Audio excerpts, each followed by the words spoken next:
giving you the real surrounding the Dallas Cowboys. News, updates, rumors, transactions, takes, and more. So strap up, Cowboys Nation, and start your day off with your host, Skywalker Steele. 3, 2, 1. Here we go.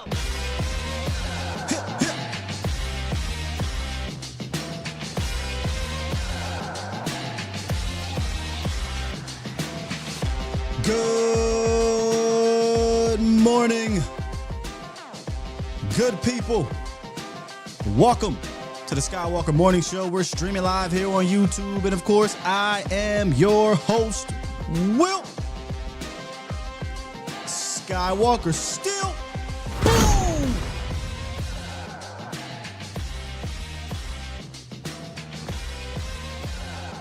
Come on in today. It is Mailbag Monday.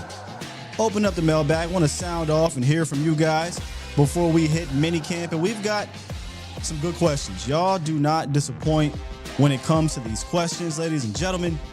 We got Mingo. We're going to talk about some X's and O's, some role players, a lot of role player talk in today's show, and a whole lot more.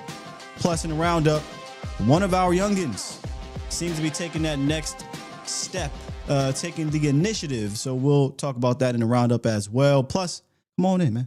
I want to talk to y'all. 351-999-3787 is the call-in line, the Pulse of the Nation call-in line. I want to talk to y'all, my bad, as we go on through the show. But good morning, Bomb Squad. How we doing, man? How y'all feeling on this wonderful, wonderful day? Bomb Squad!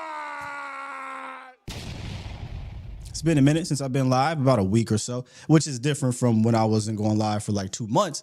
But we back, man. We got minicamp talk coming up. Jam-packed week across the board, whether it's here on the collective with 2i, the Sky and 2i show. We'll be dropping a couple episodes this week. So excited to give y'all a lot of content coming up. And like I said, minicamp is here starting tomorrow, Tuesday, Wednesday, Thursday. So I want to kind of jump in here before we get bombarded with everything minicamp, right? So, yeah, I wanted to hear from y'all. So open up the mailbag. And you guys never disappoint, ever disappoint. But before we do that, as I'm getting ready and preparing for the show, we had some breaking news. Let me see if I can pull this up here. Apologies if it comes in and just bombards the screen, but you know what? No, it won't. Breaking news from, I believe it was Adam Schefter, Jair Alexander. Yes, indeed. Let's move you here. Let's pull you down here. Here we go. Jair Alexander is or has been released by the Green Bay Packers. And I saw you guys talking about it a little bit in the chat, right? Let's talk about that for a quick second, because I'm be honest with you, a little bit torn. And by torn, I mean, yes, the Cowboys need cornerback help right now, right? You got a bunch of injuries happening. You don't know when certain players will come back, if it's going to take time for them to come back. You're kind of leaning on unproven guys, and Jair is proven. Now you can't see that there, but it says he's been released by the Packers. Alexander's proven too. The problem is, of late, he's been proven to not be on the damn field. What is the famous saying, Cowboys Nation? Your best ability is availability. And first of all, Jair Alexander, just a little bit, because of what happened with the Packers a couple years ago. Yeah, well, it left a bad taste in Cowboy fans' mouth, right? Because of what happened with the blowout, how he kind of punked CeeDee Lamb early in that game. But that aside, the Cowboys do need this caliber of player. My main issue with him isn't the ability, right? It's the availability. The last 4 years, Jair Alexander has played 7 or less games in 3 of them. Ladies and gentlemen, he doesn't play. Now, that 1 year, a couple seasons ago, he did play 16 games, but we're talking 4. I think it was 4, 7, 16, 7. Like, he just doesn't play. He's always hurt, and he's only 28, so it's not like he's 33, 34. Hell, Stephon Gilmore gives you more availability at the age of 33, 34 than 20-some-year-old Jair Alexander. So I'm torn because we need the help. But is he even going to be able to help you really if he's not going to be able to play? Me personally, I would focus all of that energy to try to go get a guy like Jalen Ramsey. If I'm going to pay a little bit of money for a guy, take a risk on a veteran, I'd rather be the guy I know that's going to play and who I believe is a better player anyway. Now, I haven't watched his film yet, so I'm not going to judge his play. I'm just talking about his availability. I know healthy, Jair is usually one of the better cornerbacks. However, I'm trying to get guys that can help me for 17. Now, you can't predict injuries, but damn it, I got data to show that you just ain't going to be out there on the field. So let me ask you this question, Cowboys Nation. Shouts out to my guy, LA Knight. Jair Alexander. Yeah? Yeah! Or Nah. nah. I'm going to, right now, I'm going to sit this one out. Just because the dude doesn't play enough for me. You know, no knock on his game when he is playing. Plus, Jalen Ramsey, if need be, I just think he's a little bit more versatile, right? If you need him to go back there and play safety, he's a physical corner, can come up and tackle and hit. I think he can line up in the slot if you need him to. I just think Jalen Ramsey is a better player in general. I don't think that's a shock to anybody. And he'll be more worth it than a Jair Alexander who doesn't play. So I'm gonna sit this one out for right now. If he's still a free agent, say July 30th or something, I don't know. And the Cowboys are struggling with the cornerback situation and other corners have been picked up on the market. Maybe you picked that phone up because you've been boxing to a corner.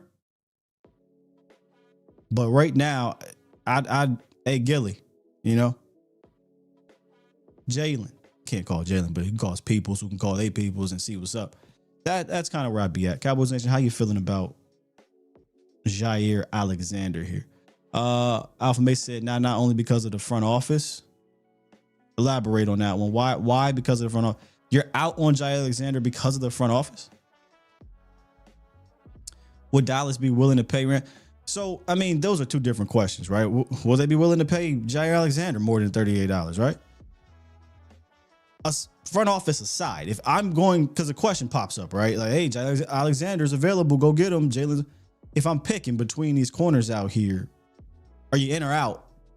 Forget the front office. What would you do? Is kind of what I'm asking here. Honey Bear says, nah. Tom said, can't spell Jair Alexander without the letters I and R. Yeah. INC said, nope. Alexander checks every Catboy criteria. We'll see if he checks the money part, you know, because according to Ian Rappaport, there's apparently he wants guarantees. So like good money guarantees. So we'll see. Let me see here. I'm on the side of this guy. I prefer players who play. Oh, okay. I see what you're saying, Brian. Yeah. I mean, I think a lot of people are on this same wavelength here. Alpha said I would. Gilly for me, says Jim. Out on both. Go get Gilly. Man, Gilly's going to give you, he's not going to cost you as much. He's been here before. Now it's under a different scheme. He's proven under multiple schemes. I get the Gilly interest. It makes sense. I still believe Jalen's the best of all three right now. It's just I think Jalen's going to cost you more because he's still with the Dolphins and he's probably going to cost you a little bit more money too. Joseph says, we'll love Alexander, but Ramsey. Twan said, when's the last time we seen Alexander play well and healthy? That should explain it. Oh, no, we already have injured guys. That's what I said. I'm not going to judge his play yet because I didn't go watch his film last year. He could have played well when he was out there playing. The problem is he played 7 games. You know what I mean? Like you can't 7 games, 4 games. No, you'd have to be Darrelle Revis for me to be like, I'm cool with you playing 7 games. And then you just hope those 7 games is from week 7 or week 15 to the Super Bowl type situation. Other than that, he's too unpredictable in being out there. Another one says no because of the front office. What does that mean? No because of the front office. What does the front office have to do with you guys wanting the player? Like, put the front office aside, but I am curious, what do you mean by that? CT Matt here said last time he played well was in Dallas when we lost to 48. Is that true? I mean, again, I haven't watched the film, but if he's been bad, if he was bad all last year, then even more of a reason. I just genuinely have not watched him and studied him to come out and say that. So that's why I'm not really speaking on that. And Jim said, how do you pay all these players? Well, see, it's not about how do you pay them. You can pay them all. We got, hey, Jim Christensen. I can point you into other organizations that do it. You can do it, man. And think about this. The Cowboys aren't even in the same situation they were in years ago in paying a bunch of top guys. They're paying less of their top guys. There's no more Zach. There's no more Tyron. There's no more Frederick when he was here. You're not paying Zeke. You know, you're not paying Amari. You're not paying who else? There was a time where you were paying a ton of dudes. You will eventually, Micah's or whatnot, but you actually get money when you extend a Micah Parsons. You would have got money if you would have extended a CeeDee Lamb early, which you did. Same with Dak Prescott, etc. You're kind of in a better situation in regards to not having to pay 1 million people. And you don't have to pay them all. You can elect to let some of these guys walk or trade or whatever, but that's a totally different discussion. You know what I mean? Totally different discussion. But I wanted to open this up because I saw Jair Alexander was trending being cut. And for me, I'm out. I'm out on the Cowboys Nation right now. It's not to say I won't revisit this thing, change my mind after we see the Cowboys cornerback room, etc. But there are other corners I'd be interested in, if that makes sense. You know, that's all I'm saying. That's all I'm saying. All right, let's get to the roundup right quick before we hit this mailbag. Again, y'all crushed it with this mailbag, man.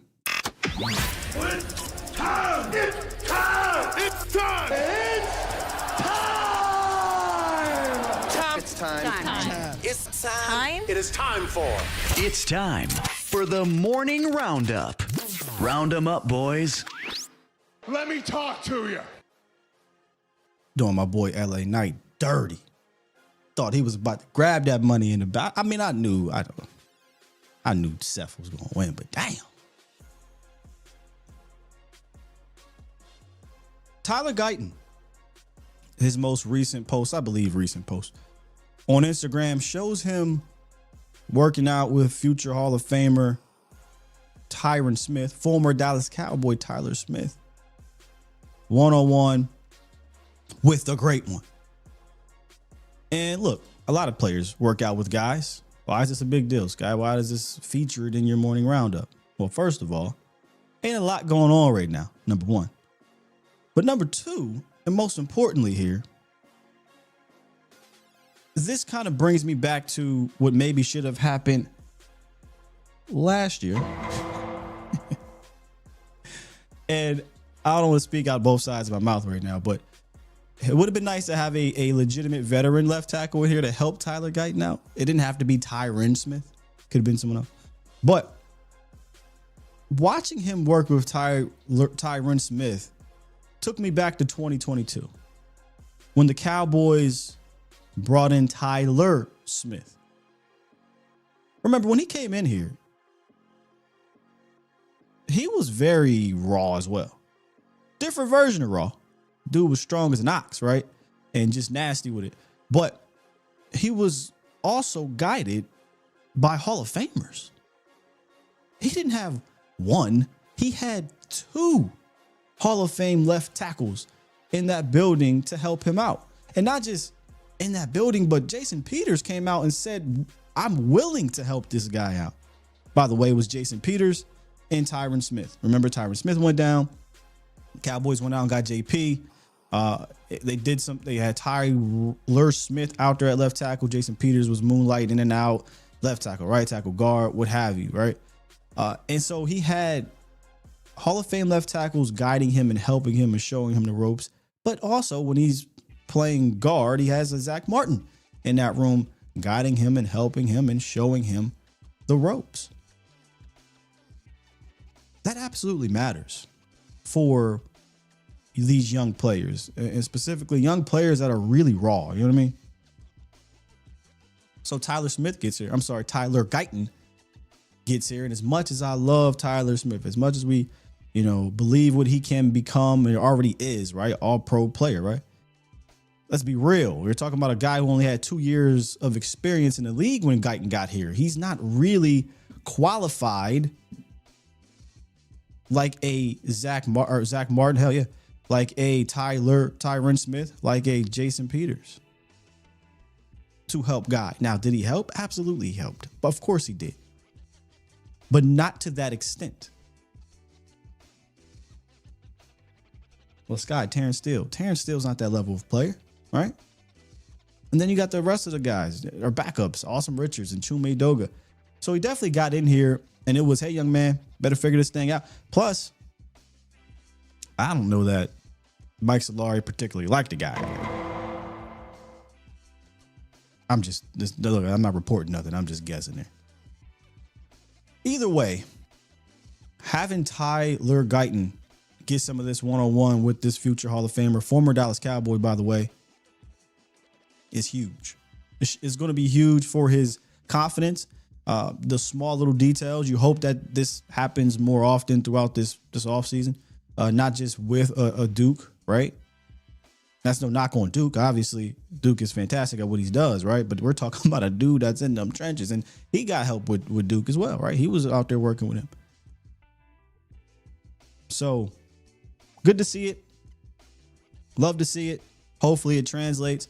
There does seem to be a different feel around Tyler Guyton, right? We have to see it. You could argue there's a different feel in general around this entire team. But we have to go out there and see it. I do believe he'll be better. I always thought this was the year that we'd really see the trajectory start to point up a little bit because he was a big ball of clay. Let's just be real, right? Let's be real.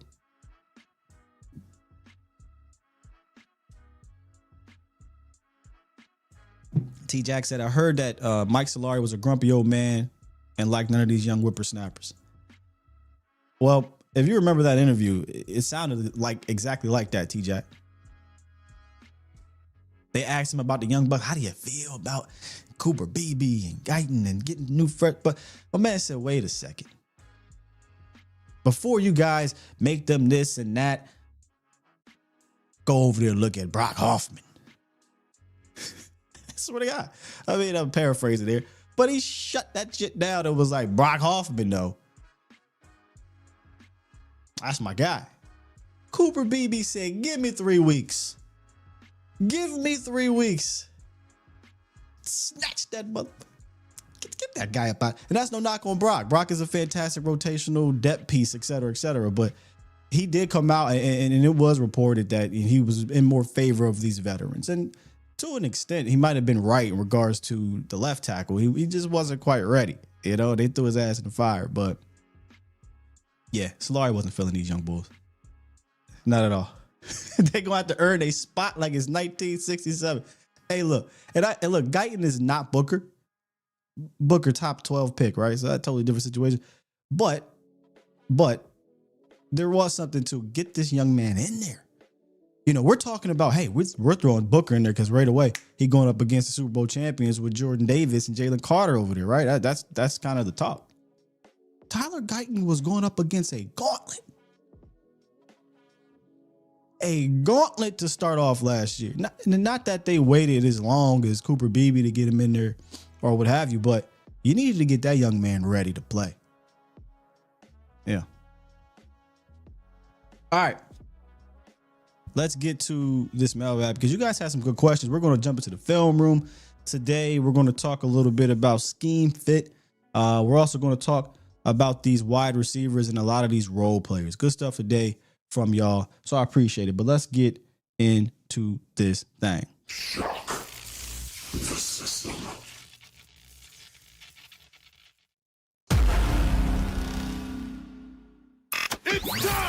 It's time. It is time for. All right, scumbag, pay attention. It's time for mail call. You've got mail.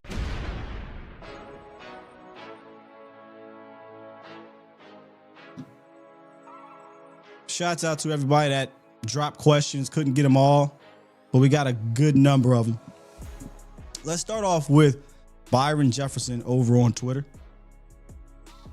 B. Jeff said, what two role players do you think will have the biggest impact on the offense? There's a good handful of role players here, man. And by the way, you guys can participate in this as well. And we'll read some of your answers. And you can call in too, talk about it. I went with, first off, Jaden Blue. Now, saying that is putting lofty expectations on a rookie. I will 100% admit that. Lofty expectations. But as early as it may be, it feels like he's going to have a firm grip on that pass catching role, right? Like, we know, if you listen to them, at least the Joneses, or Steven, I should say, we know they really want him to have a role on this team in regards to that. His skill set says he is, not arguably, he is your best pass catching running back. You listen to a couple people out there, they're working on these things, getting these running backs out the backfield, and he's your most explosive guy you got back there. I don't think they take this type of back to then sit his ass on the bench. So if he's going to have a role, I think you lean into what he does best right now. And that's not to say that the kid can't become, a fantastic runner, but he is what he is right now. Jaden Blue, I think, is one of the better pass catching backs, if not the best one coming out of college at the very least, right? So you lean into that. You get him in space. You get him downfield, running routes against linebackers, routing them up. And that all to me means he has a role. He will have a role. Now, does that mean he's going to have 70 catches? Nah, not off the bat. Even if it's only 30, right? 30 catches for a rookie, not bad. Tony Pollard didn't get that until year 2 or 3 or something like that. And let's say he does get 30, 35 receptions.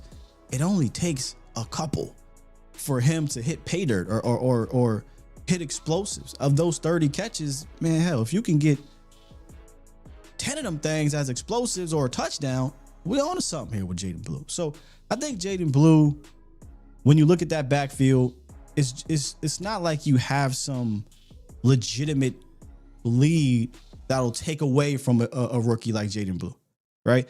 Back when Tony Pollard was here, you had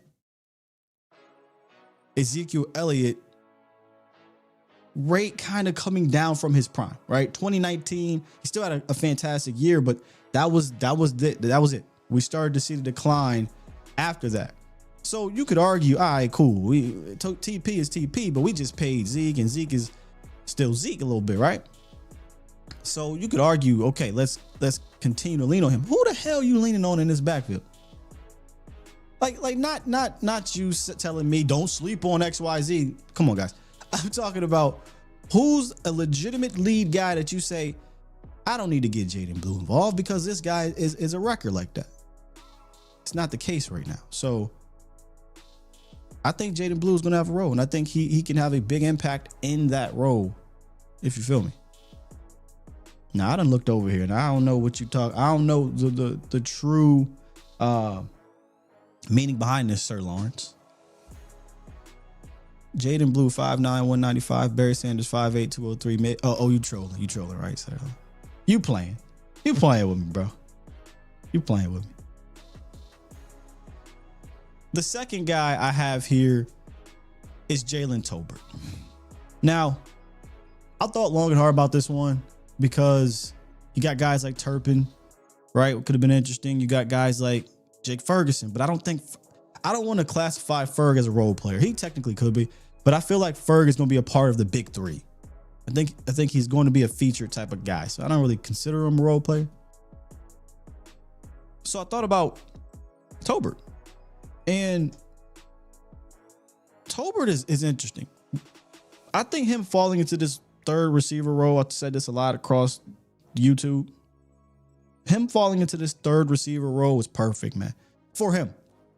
Coming off of a career season, going into his fourth season, I think he fits this role like a glove. There isn't that pressure to be wide receiver 2. He's not learning like he was learning year 1, where that was a problem, right? We saw him lining up on the wrong side, didn't understand things. He's confident. He's a confident player. He's a player sure of himself. And he did something last year. The more and more you look into it, it was really sneakily good. Jalen Tolbert became one of the better red zone wide receivers in the league. His 7 touchdowns, all of them, were in the red zone, and that was third among wide receivers. And, I knew he was an efficient red zone receiver last year, but, I wanted to go back and take a look at it a little bit more just to, refresh my memory on it. And something that stuck out that I talked about in week 3 when they lost to the Ravens, when they were making a comeback, right? You saw Jalen Tolbert's route running, the nuance of it improve. That, to me, week 3 against the Ravens, that touchdown, which he looked wide open, but we broke this play all the way down. Last year, it was like, ooh, okay. There's that. I've been in this league for 3 years now. I'm starting to get the hang of this thing. And just the head nods, the subtle movements at the top of the stem, like just little, even that play right there, you saw it. He became a dependable guy in that red zone for a team that outside of CeeDee Lamb didn't have that because they refused to go to Jake Ferguson. Jake Ferguson led the league in tight ends with 23 targets in the red zone in 2023. Last year it was 5. That is absurd. So I got to thinking about it, and I'm like, I don't think this is all he's going to become, but if he picks that up and he's an efficient red zone guy next year, even if it's only 5 touchdowns, he only had 13 targets. 13 targets and 7 touchdowns. That is extremely efficient down there. We talked about this wide receiver 3 position, and I think one of the things that continues to go underrated here is the trust factor. Is Jalen Tolbert more physically gifted than a Ryan Flournoy? No. Jonathan Mingo? Probably not, no. But there's more to the position. There's more to the game than just being physically gifted. And I think that's something that, when we're looking at, okay, this guy beat this guy, it's like, okay, when it comes to this receiver position, I bet, yeah, he can run faster. He's stronger. He can do X, Y, Z. But is he going to be where QB1 needs him to be? That matters. And that takes me into the second question, Cowboys Nation. Let's get back to the mailbag. This flows in very nicely here. Shouts out to James Mitchell over on Twitter. He says, how does the percentage of the time the third receiver is asked to block play into choosing between Tolbert and Mingo for the third receiver spot? I think Tolbert could be a better receiver and still lose the third receiver spot to Mingo because that guy is required to be a better blocker. Very interesting, James. You think he's a better receiver, but he can lose the third receiver spot because that guy is required to block. For starters, I think all these guys are going to be required to be better blockers this year, number one. That entire room is going to be asked by Adams and Shoddy to step up their blocking because they want to marry this run with the pass. They want things to look like a run and then it's a pass, or look like a pass and it's a run. And we just know they're going to be more serious about the run game. They're going to put an emphasis on that for the entire room. Okay. But at the end of the day, the number one job for a wide receiver is to receive. You know what I'm saying? The number one job of a wide receiver, ladies and gentlemen, to me, is to receive, right? Am I wrong on that? Which kind of takes me back a little bit to what I was just talking about with Jalen Tolbert. Maybe he's not as physically gifted as Mingo as a blocker or as a specimen, run you over or whatever, jump up over you and moss you. But can he be where I need you to be? How clutch is he? You know? Things like that. Tober was a little clutch last year. You know? Even in 23, you saw Dak starting to gain that trust in him in certain games. If Jonathan Mingo is just going to take the wide receiver 3 job because he can block, ladies and gentlemen, all you got is the new improved version of Noah Brown. For those who forget, when Noah Brown was here early in his career, like the first 4 years under Jason Garrett, whatever it was, what happened? You've got the world's largest tail. When Noah Brown came in the game, because he was an excellent blocker, what were the Cowboys doing? Running the ball. Now, if you want to be a serious team that marries the run with the pass, you can't have a guy that's going to give it away. You can't say, well, you know what? Mingo's a better blocker than Tolbert. We're going to run the ball in this game or in this play, whatever. So we're going to put Mingo in. And then teams start to pick up on that, like teams did when Noah Brown was our guy. And it's like, oh, all right, they're running the ball. And here's how they're going to do it. I don't think it's possible to marry run with pass if you have that type of tell. Now, in order, in my opinion, for a Jonathan Mingo to grab and take the wide receiver 3, he's going to have to do all those other things, not just be a better blocker. He's going to have to be a better receiver. He's going to have to gain more trust than a Jalen Tolbert. He's going to have to prove to this new coaching staff, right? This ain't the coaching staff that brought his ass in here. Now, you say the same thing about Tolbert, but here's the difference. Shoddy. Shoddy is a big fan of Tolbert. He brings him up a lot. And look, what Tolbert did last year, I think should have gained trust. And to me, to the fan base, to the coaching staff, to the quarterback as wide receiver 3, not wide receiver 2. That's where this thing shifts a little bit. So, James, great question. But my answer would be, if Tolbert's going to lose that position to Mingo, it'll have to be way more than just because he can block. Way more than that. Now, we could get into a situation where wide receiver 3 is by committee, right? We talked about this before. I don't think that seems to be the case right now. It seems like it is Jalen Tolbert's to lose. But these guys are going to have to take it, and they're going to have to do way more. Dre said, can Turpin run? Turpin ain't wide receiver 3. So, like, we'll have this conversation when we break it down, when we do our state of the unit. I feel like when we hear the term gadget, it's like a bad thing now. I do think that Turpin is the ultimate gadget player. He's the perfect gadget player in this, how this room is constructed right now, because he can do the reverses. He can do the jet sweeps. He can line up in the backfield and run the ball. He can line up in the backfield, take screens. They can do some pony things with him. He can go downfield. He can take tunnel screens. He's the ultimate gadget player in a very good way. So they should have packages for Turp, but Turp ain't no blocker. Not at all. Not at all. Toxic says, Sky Noah was our Oreos at the card table. And if y'all know what he's talking about, pay that man his money. Rounders. How we feeling about that Tolbert Mingo? I think the Tolbert Mingo discussion felt like it was legitimate discussion when it was wide receiver 2. It was like, hey man, we got to find something, man, bigger body, et cetera, et cetera. And then whoever lost was 3, and you're like, they're all gonna play anyway. Now it's like, wait a minute, we got 2 dudes. That third guy got to make sure you got some type of chemistry with QB1. Ryan said wide receiver 3 will be 1 in training camp, preseason, or middle. Oh, he's asking me, will wide receiver 3 be 1 in training camp, preseason, or middle of the season?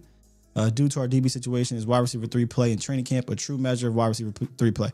Somebody had said something along this line, Ryan, along those lines, Ryan, where in the comments they said, hey, can we really gain anything from the wide receivers because of the cornerback play?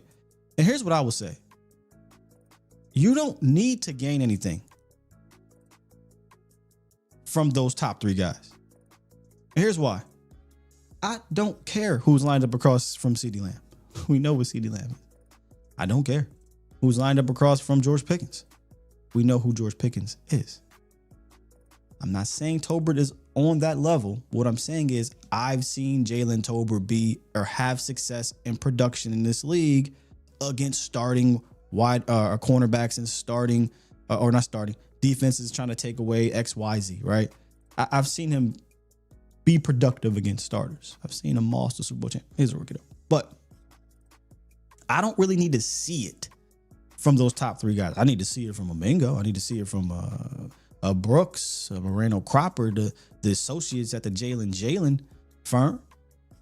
Holden, sure. And then you could argue about that. Right? You could say, well, I don't know, I don't trust them. But I mean, they backups against backups.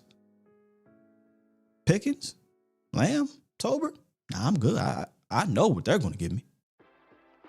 So that would be my answer. Marcus said Tolbert's 4 or 5 at best. I mean, you get somebody in here better than I'm sure. I really don't understand the wide receiver 3 hate for Tolbert. We should be happy he slid to 3. If my wide receiver 3 can give me 650 and 6, I'll argue. Go look around the league. I said this to you before. Go look around the league. A bunch of Pro Bowl wide receiver 3s, man.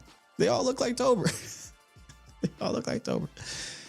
Shouts out to a couple of the creators in the building. Landlord from Alabama. Appreciate you, big dog. We got the angry Cowboy fan in the building. I saw on Twitter, by the way, this morning. Shouts out to you reaching the 10K. Do me a favor, y'all. Go over there, sub up with Landlord Sports. Go over there, sub up. Angry Cowboy fans. And of course, if you're new here or you got Cowboy friends and family that don't know about Skywalker Still Unleashed, share this thing. Let them know where to go to come get your Cowboys takes in the morning. Toxic said Tolbert as your 3 is so damn nice. Bernard said wide receiver 3 could be a 3-way race. Tolbert, Holden, and Mingo. Can I be honest? I don't think Holden's going to factor in wide receiver 3 this year.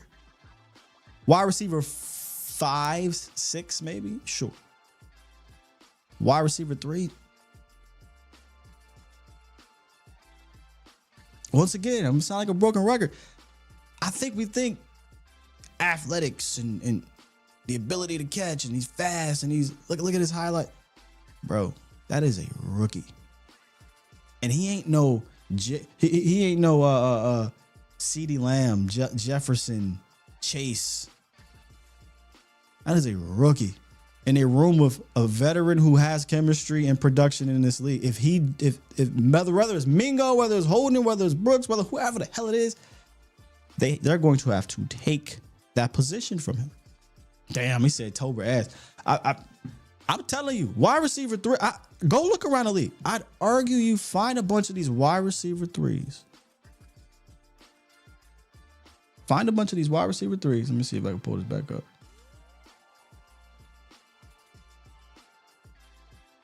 With 7 red zone touchdowns. They all remind you of this dude. Are you going to, in the same breath, tell me Mingo's nice? In the same breath, tell me Holden is this? In the same breath, tell me Brooks is that? If that's the case, then we don't got a wide receiver 3. That just flat out it is what it is. We need to go out and get another wide receiver then. I mean, that's what y'all telling me. Jalen Tolbert's ass, we ain't got no wide receiver 3. And if you're selling me on a dude who hasn't hit pay dirt in 2.5 years or whatever it is, it's going to be going into year 3, then dog, we just living in a la-la land. And Night Ranger, this brings me to, and you know what? Shouts out to somebody in the chat, in the comment section, that reminded me of something that I have to, this is the reason why I repeat myself a lot. Not everyone has seen your work. Not everyone has heard or seen your takes on a situation. So sometimes you get people that will hear you say something when you're talking to people who know how you feel about certain situation. And they say, no, well, you're wrong about X, Y, Z. I'm like, wait a minute. You're taking that conversation way out of context because you don't know how I feel going into that. Night Ranger said, and this isn't to you, but it just reminded me of it, Night Ranger. He's like, Ferguson is going to get more targets than wide receiver 3. Facts. Let me reiterate my thoughts on that. Your top 3 most targeted players healthy will be CeeDee Lamb, George Pickens, Jake Ferguson. I had this conversation with the fellas over on the collective. There's 2 conversations. There's wide receiver 3. Who is the third receiver in the room? Who's the third receiver that if one of these guys get hurt, that's the guy they trust to be wide receiver 2? Who's that guy? Then there's who is the third target on the team. That ain't wide receiver 3. That's Jake Ferguson. So there's 2 different conversations to be had here. Wide receiver 3, just talking about the third guy, is a totally different conversation than who's going to be the third man. Who's the third man? That's Jake Ferguson. That's Jake Ferguson. Oh, no. You didn't trigger me. Nah, Night Ranger, you didn't trigger that. It just reminded me that I have to, and I feel bad for those who have been around when I repeat myself, but there are people who are new that have not heard me say certain things. So I do have to repeat myself in a way to explain why I'm thinking the way I'm thinking about certain things. Hey, before we get going, man, this is a treat. This is an unexpected treat for you guys. We got the great one. And you know what? Let me see if I can bring him in like this. You know, I always like to bring him. If you smell what the Rock is cooking. We got my guy, Vach Lombardi, in the building. What's good with you, Brody? Finally, Vach has come back to Skywalker Unleashed. What's good, bro? What's happening with you, man? Sound like you're driving on the way into work, getting your good Skywalker still show in. What's up with you, bro? Best show in the morning, man. Listen, man, I just wanted to tap in with you, man, because it seemed like one of them shows where, you know, we just mailbagging and kicking it and all that, and we ain't really doing too much, man. Yeah. You know what I'm saying? So there was this post that came out this weekend or whatever. Shouts out to Brandon Laurie. Brandon Laurie does a fantastic job of going all over the place and curating miscellaneous cowboy videos. Shouts out to him. Go over there and watch it. And man, everybody was tagging me, and they was probably tagging you as well. They tagging me to this video. I don't know if Dak and Shotty and Joe and them, they went to a bar mitzvah or something, but look, I tapped into them, and they was talking about, boy, this new culture, and they was doing that dance that the vampires was doing, the sinners, right? And everybody was asking, I was like, man, Vach, what you think about this, dog? And I think of it, first of all, I have no idea what I think of it, right? But it's just like the Dan Quinn, should he be in the booth, should he be in the sideline, right? Like, are you going to win or are you going to lose is like all that matters at the end of the day. You know what I'm saying? Like, if the Cowboys go out there and win a Super Bowl, it's going to be a long line at the store of people looking for organized team activities to do so that they can go out there and dance like the vampires and sinners. But, boy, if this thing is a disaster, the first thing they going to do is go find the video of Dak, Shotty, and Joe Milton big ass dancing like the vampires and sinners and saying, this is why we can't get shit done in the regular season, Will Still. I don't know how to feel about it. They definitely gonna get on their ass about that. It's a big nothing for me, man. It's cool that, you know, they're doing these team building things, but they've always done that. Dak literally takes the offense to some remote location with a bunch of Navy SEALs, fam. They be swimming underwater for 3 minutes, holding their breath, talking about this is how we gotta rock when we out there and things get crazy. So they've done things like this before, you know. So I'm not really, look, good for them, but it's a big nothing burger for me. It's more funny than anything, bro. Dak back there like, man, I don't know what the hell I'm doing. Shotty trying to figure it out. Joe Milton 6'6". It just don't look right. But hey, cool for them. But it means absolutely nothing come game day to me. I'm sorry. I'm not really getting caught up in that, in my opinion. But at least, you know what I'm saying, Navy SEALs is dangerous, like they killers. Right. You know what I'm saying? We can go on the field and be like, yeah, boy, we killers. They out there doing the dance the vampires are doing the sinners. I'm like, all right, organized team activity. Let me Hey, look, let me find out Schottenheimer got a good ass, you know what I'm saying? Down, down, do your dance, you know what I'm saying? Cupid shuffle or something. Let me find out Schottenheimer doing the damn cha-cha slide out this mug at the organized team cookout and all that. You know what I mean? I thought it was interesting, bro, but, you know, winning is going to solve all this. Hey. Like I said, man, if the Cowboys go out there and tear it up, there's going to be a lot of bar mitzvah dancing next year. They did the same thing for you. You seen this new trend? I know you seen it. The new trend with calling your friend. I almost called you on this too, but I was like, he saw this. Ain't no way he go.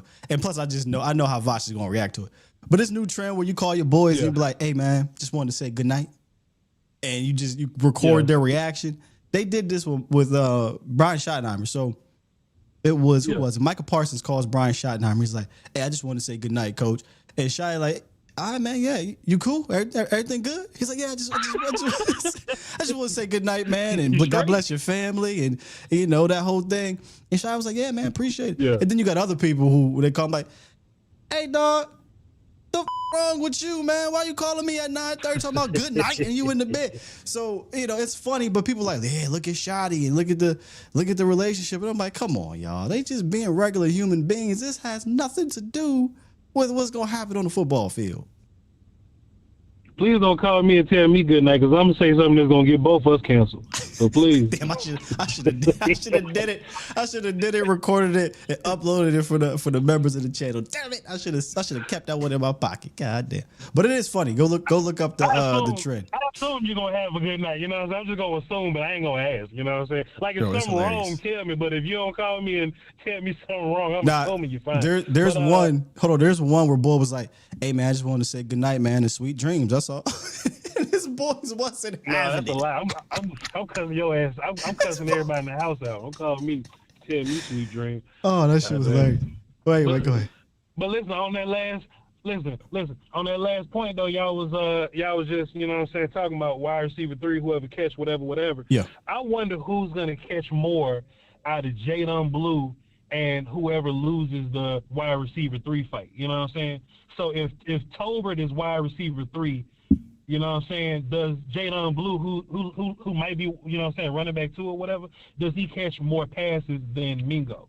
You know what I'm saying? That might be interesting to look for, something like that. Because look, we always talking about getting running backs involved in passing game more, and not like the little dump off that we do to Zeke that just make me sick, where Zeke was like one of the leading targets.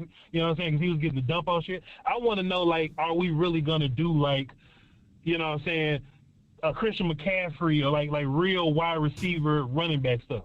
It's interesting. Yeah, if we're going, I mean, I think that leans into his strength, right? I've heard Shotty and I've heard Clayton Adams talk about this a lot. We're going to do what we're good at. Well, he's good at lining up out wide or getting out in the backfield and running these option routes and routing up these safeties or linebackers. So lean into that. You know, as he develops his true running back skills, utilize this wide. Yeah. Utilize this dude. I know what you about to say. Go ahead. Bro, I almost forgot we was live right now. That's the thing. You know how we get when we just talking. Yeah. Utilize Blue as a pass catching weapon. I'll leave it at that before I slip up here. Go ahead. One more thing and I'm gonna leave, man.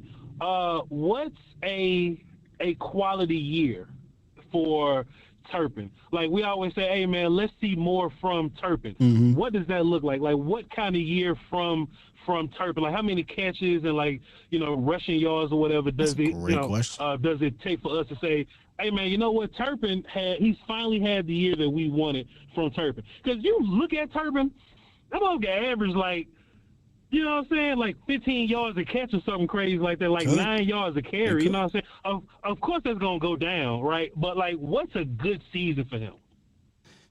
That's a great question. Low key, if you go look, I think I might even have the numbers up here. He actually had a pretty productive year last year for his role. The problem was, Vach, they didn't start expanding his role until later in the season. If you go look at his snap count and his touches per game, et cetera, it really didn't start to hit that peak until later in the year. And you're like, all right, where was this at? Where was getting him involved in the backfield at? You had no explosiveness back there, but every time he touched that rock in the backfield, he averaged like 9 yards a pop. All right, where was this? Why did it take till the Texans game to throw a slant across the middle and let him get going, right? So I think if he can get you 500, if he can get you, that might be a bit lofty there. If he can get you at least 500 plus combined yards, I say combined because, rushing, but that's not a lot of receiving yards. Forget the yards. I don't care about the yards. Give me explosives. If he can hit kind of double-digit explosives and get you 4 or 5 touchdowns on offense, that's a fantastic year for a dude who's likely going to be your 5th option, maybe, right? Where you really want Turpin to make a huge impact as well, a continued impact, special teams, Vach. Like, flip the field on punt return, make them get penalties on kick return. That's his number one job. Be dynamic, be all-pro special teamer. And when you get those minimal opportunities in the game, take advantage of them. I don't expect to see him get 60 targets. Last year he had somewhere around like 38 or so, maybe a little bit more than that. I could be wrong. But I don't expect him to be the 3rd or 4th guy in targets, but just be an efficient, big play dude when you do get the rock. You know what I mean? I did this on my show one time, and I was shocked. You know what I'm saying? You can look it up and Google it yourself or whatever. And look, I was like, all right, well, I want Turpin to have like 400, receiving yards and this. And then like looking it up, I'm like, damn, boy, Turpin kind of did that. That's what I'm saying, so, like, right? Yeah, he had 420 yards last year, 512 scrimmage yards. So if I can get 500 plus scrimmage yards from him, but I go from 2 touchdowns to 4 or 5, that's a good year. That's a good year for option 5, bro. And the reason why y'all probably, why the hell is what it is though, Will Smith? Yeah, go ahead. No, what it is though, it's like I just want to see Turpin. He could do that same thing yardage wise, just kind of do it all year. Not like, oh well, Turpin went crazy in Houston and he went crazy in Baltimore, but we ain't see him do shit for 4 games or whatever. Right. Like if he just do that over 17 games, I think we would feel better about Turpin. I feel good about him personally because of what you did with getting Pickens. That knocks down everybody. So we're not talking about, man, dude, Turp got to be 2 or 3. Nah, Turp just got to be option 4 or 5, in a package guy, right? And the reason why y'all are seeing me showcase Tutu Atwell, I did a show a while ago where I said, this offense to me is going to be more what you see in the McVays, and the way they use Tutu is the way they could use Kevontae Turpin, but with a little bit more versatility. And some of these routes he already was running. Yeah. So, yeah, man, 2024, 512 scrimmage yards, 2 tutties, average 11 yards per touch, 420 receiving yards. With Pickens here, he's not probably going to see as many touches or yards, but he's an explosive guy. He doesn't need as many touches. He can still get you 400 yards. You know what I mean? Yeah. Hey, man, I ain't want nothing else. I just wanted to call in and help you with some content, man. You know what I'm saying? Like, it's June, so we just trying to, boy, that training camp battles that we gonna talk about before training camp get here. Who getting kicked off the team? What undrafted kid finna make it uncomfortable? Hey, look, Will Smith, I got one more. How about this? I said this the other day. I thought about something, Scott. And look, I understand being in the league, matters or whatever, but I started thinking about college tape from Jalen Brooks, Flournoy, and Holden, right? If I just thought about those guys and their college film, I think Trayshawn Holden may have had the college film that I like the most out of all those guys. And at first I was thinking, I was like, yeah, man, I don't really know if Trayshawn Holden just going to step in, whoop ass, and just be a dude that just take, wide receiver 6 like that. But, man, I started thinking. Why not? I started thinking about, why not? What his film look like, him as a blocker. I think Trayshawn a better blocker than them. And then sponsors. Boy, Trayshawn Holden got a hell of a sponsor in the room. You know what I'm saying? So wide receiver 6, I know we was just talking about wide receiver 3, but wide receiver 6 might be an interesting fight, Will. If they That's go, all I got for you, man. I ain't want nothing else. Appreciate you, Vach. Appreciate you, big dog. Make sure y'all go check out the Doing All Right podcast. Excited to see, y'all take the next step here. I think they're getting the studio up and running shortly. That'll be fun to watch. Love my brother Vach, man. But he right. The wide receiver, if they go 6, I'm not really sure just yet because the roster gymnastics, there could be a situation where they say, hey, man, I'm going to try to sneak XYZ on the practice squad. But normally they go 6. Yeah, I don't see why. Holden couldn't take a hold of wide receiver 6. Jalen Brooks isn't guaranteed much of anything. Neither is Ryan Flournoy. And then he talked about his sponsor. The only thing that would give me pause about the sponsor part is normally, I think in any other year, if Holden didn't have the baggage that he had off field, Holden would have been a guy that got the most undrafted money, and that usually tells you, okay, if he don't make the team, it's because he was just trash. But they want him to make the team. When you bring in Oregon's wide receiver coach and Holden's there is that sponsor in the building that says he has the lead from I don't mean it, but it's true. He has the lead from a politics standpoint. Now he has to go out there and do it. But I said this to y'all on the other show. I really don't give a about wide receivers.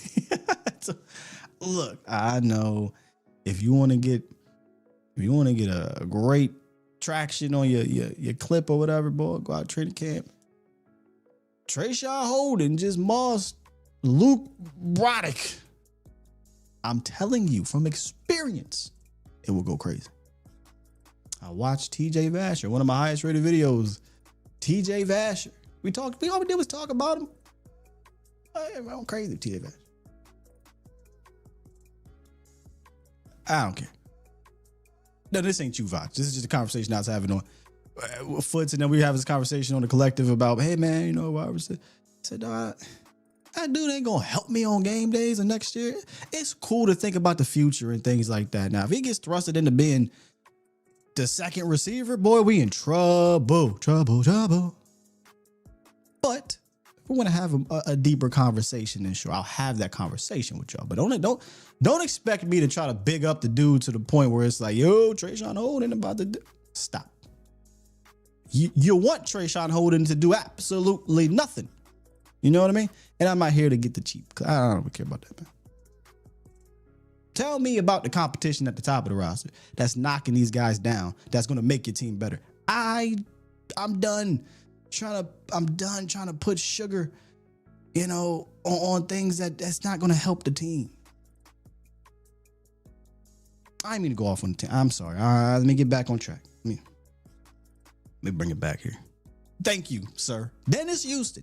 They try to tell me that is you. Look at Jalen Moreno Cropper. Who was the flavor of the month? Harmon? I'm done. Not doing it. Now, they have a good game. We're going to talk about it, things like that. But there's a ceiling that we do not need to break through. You know what I mean? He did start week 1, and we was in. Hey, Vach, Dennis Houston started week 1, and they said, man, get your mother off this team. 2 weeks later, they got him up out of here quick, fast, and in a hurry. Still didn't get it right. Hey, TY, man, look, we need help, big dog. We need help. They learned their lesson, though. They said, we are not waiting. George Pickens, get your ass in there. All right, real quick. We got off track a little bit. Let's bring it back to the mailbag with question number 3. And this question actually is an XO question. Shouts out to AA Ron over on Twitter. He said, above is an example of a bunch formation, which I think Shotty will use more. And he says the F will usually be a tight end, Ferg. But he says here, would you rather put Pickens at the X so he can be the ISO wide receiver, or put him in the bunch with CD Lamb to muddy things up? So let me first address the question at hand. I would rather put him at the X in an ISO position. I want to maximize the stress I'm going to put on the defense in this situation, meaning you can't just shade one side of the field to try to take away both Pickens and CD Lamb. So you have to spread out your coverage, right? Whether it's split the safeties, whether it's hover a linebacker, whatever it may be, you have to dedicate men to both sides of the field to deal with both Pickens and Lamb. Now, initially when I got this, I didn't really pay attention to the red zone concept. It was a tight red zone high-low. I'm thinking of this thing more as a, open field. And I'm like, hey man, but you want to threaten deep, et cetera, et cetera. But I'm like, wait, this is more red zone. And I'm watching this and I'm looking at this, man, this looks familiar. this play looks a little familiar, and it hit me. I mean, I saw this a couple years ago, so I had to really dig deep into my film that I chopped up, and I was like, where did I see this similar alignment a few years ago? And it was against the Lions.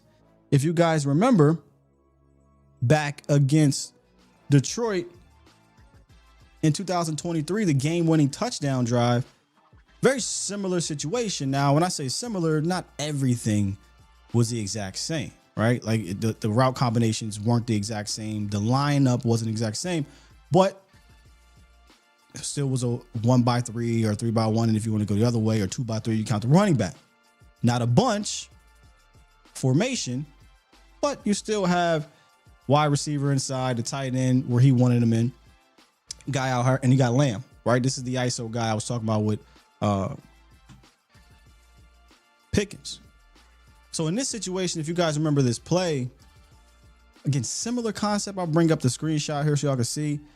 You get a corner out. You see the corner out ran by at this would be Ferg, but he didn't run the corner route. It actually was this bread and butter play. My goodness, they could not stop this play with Brandon Cooks, right?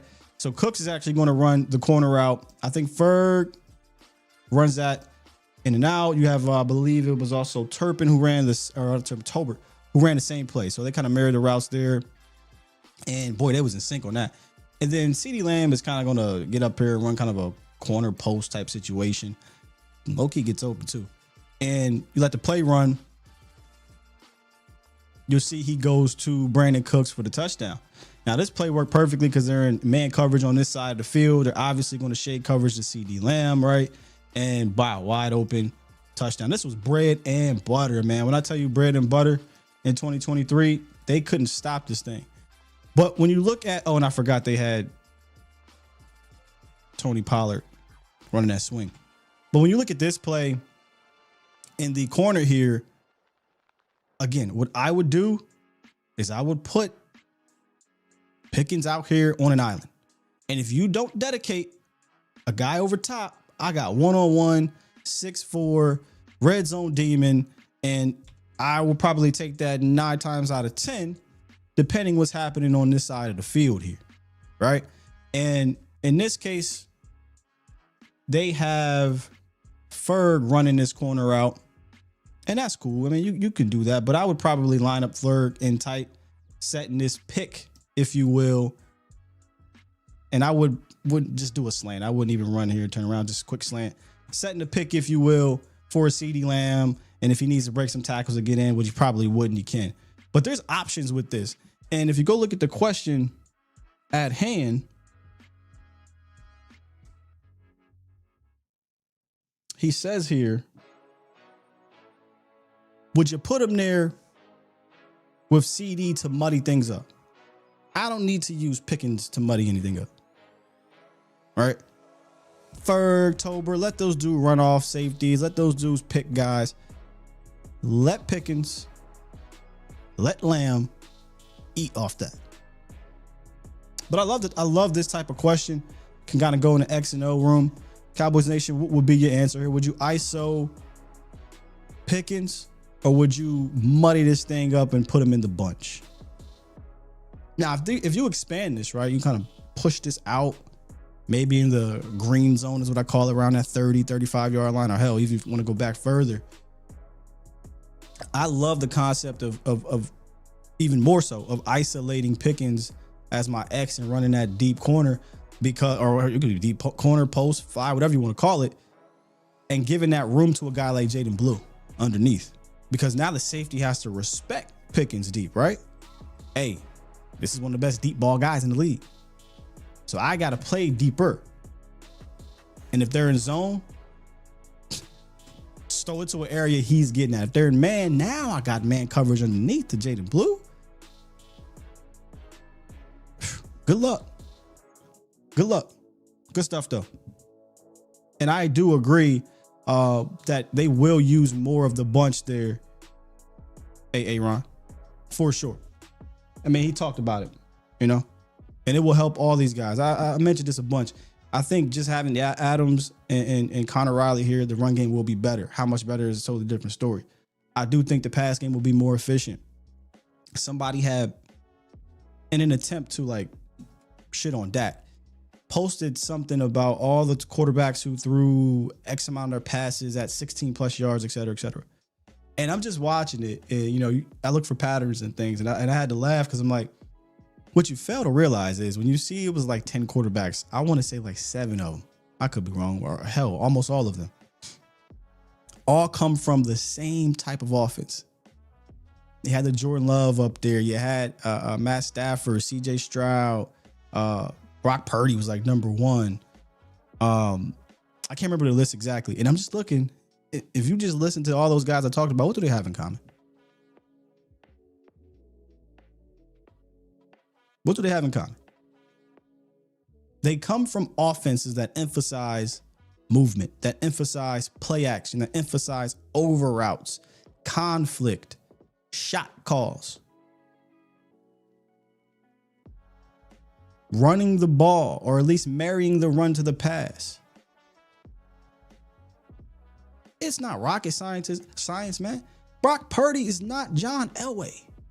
Brock Purdy is not Tom Brady with Randy Moss on the team where you just drop back, close your eyes, and throw it up. In fact, they don't even got a guy like that on that team. The reason why he's getting these calls, these looks, Tua was on there. Look, just go look. They all run a similar type of offense.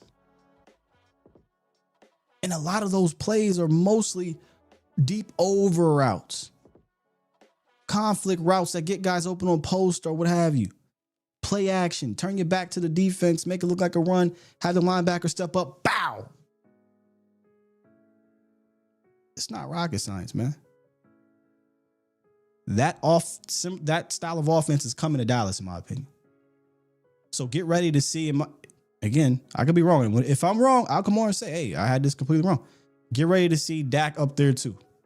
Get ready to see him in that percentage of passes at 15, 16 plus yards, whatever that statistic was.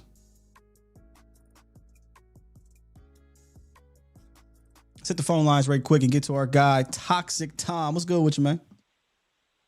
Hey, good morning, Sky. Hope you're doing well on your end. Doing great, man. So that was a great question by Aaron, and it just made me realize how refreshing it is that we have an offense that has this many options to it, and we're not relying on guys like Dennis Houston and a bunch of non-playable characters to come in and fill a role. I mean, you put George Pickens on the ISO, and you have a bunch formation with Lamb, who's an all-pro wide receiver. You just stretch the entire field out, and that gives better looks for Jake Ferguson, gives better looks for your run game, and you now have an offensive line, especially an interior offensive line that's bigger, stronger. It's going to let Dak step up in the pocket, hopefully much easier. Yeah, I think that is an incredible problem to have. I can't remember the last time we actually had this kind of problem. Maybe, was anyone outside of Dez really a true alpha number 1 wide receiver outside of Dez when he was doing his jump balls? And we haven't had one of the best contested. We haven't had that type of contest. I mean, CD Lamb came out of college and showed he can be a jump ball guy, but that's not how we use him. Yeah. And there's a different attitude that Pickens plays with. So, yeah.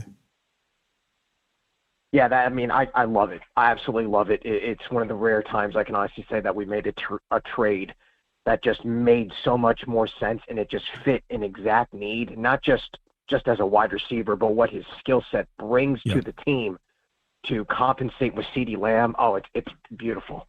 And the last thing I wanted to bring up is what is with a lot of our fans' fascination with falling in love with players like Andy Jones, Deuce Vaughn, Rico Gathers, Lance Lenoir, Ryan Switzer, dudes that'll be working at Costco, and they will love these guys. I will not have the Ryan Switzer disrespect, sir. But go ahead. Oh, okay. We'll let Ryan Switzer get pardoned today. But you fall in love with the TJ Vashers, and then you bring up a guy like Jalen Tolbert. Jalen Tolbert, I mean, you look at DeMarcus Robinson over with the Los Angeles Rams. Get out of my head. He was their third option.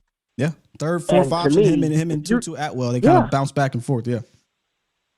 And I think I had DeMarcus Robinson in my dynasty league, and he had like 7 or 8 touchdowns last year. If you're getting that from your wide receiver 3 option, outside of your tight end, who's probably your fourth option, some of y'all need to. He's not looked good since he's been in the NFL, but you're going to glaze this dude who hasn't done fucking shit. But you're going to shit on a guy, and then people bring up, well, he was a third-round pick. It's a sunk cost. In the NFL, once you're drafted, how are you performing? I don't care where you were drafted. Are you better than this guy? If you are watching that game and any real tape around the NFL and you're saying Jalen Tolbert is a bad NFL player, then I'm going to question your football IQ.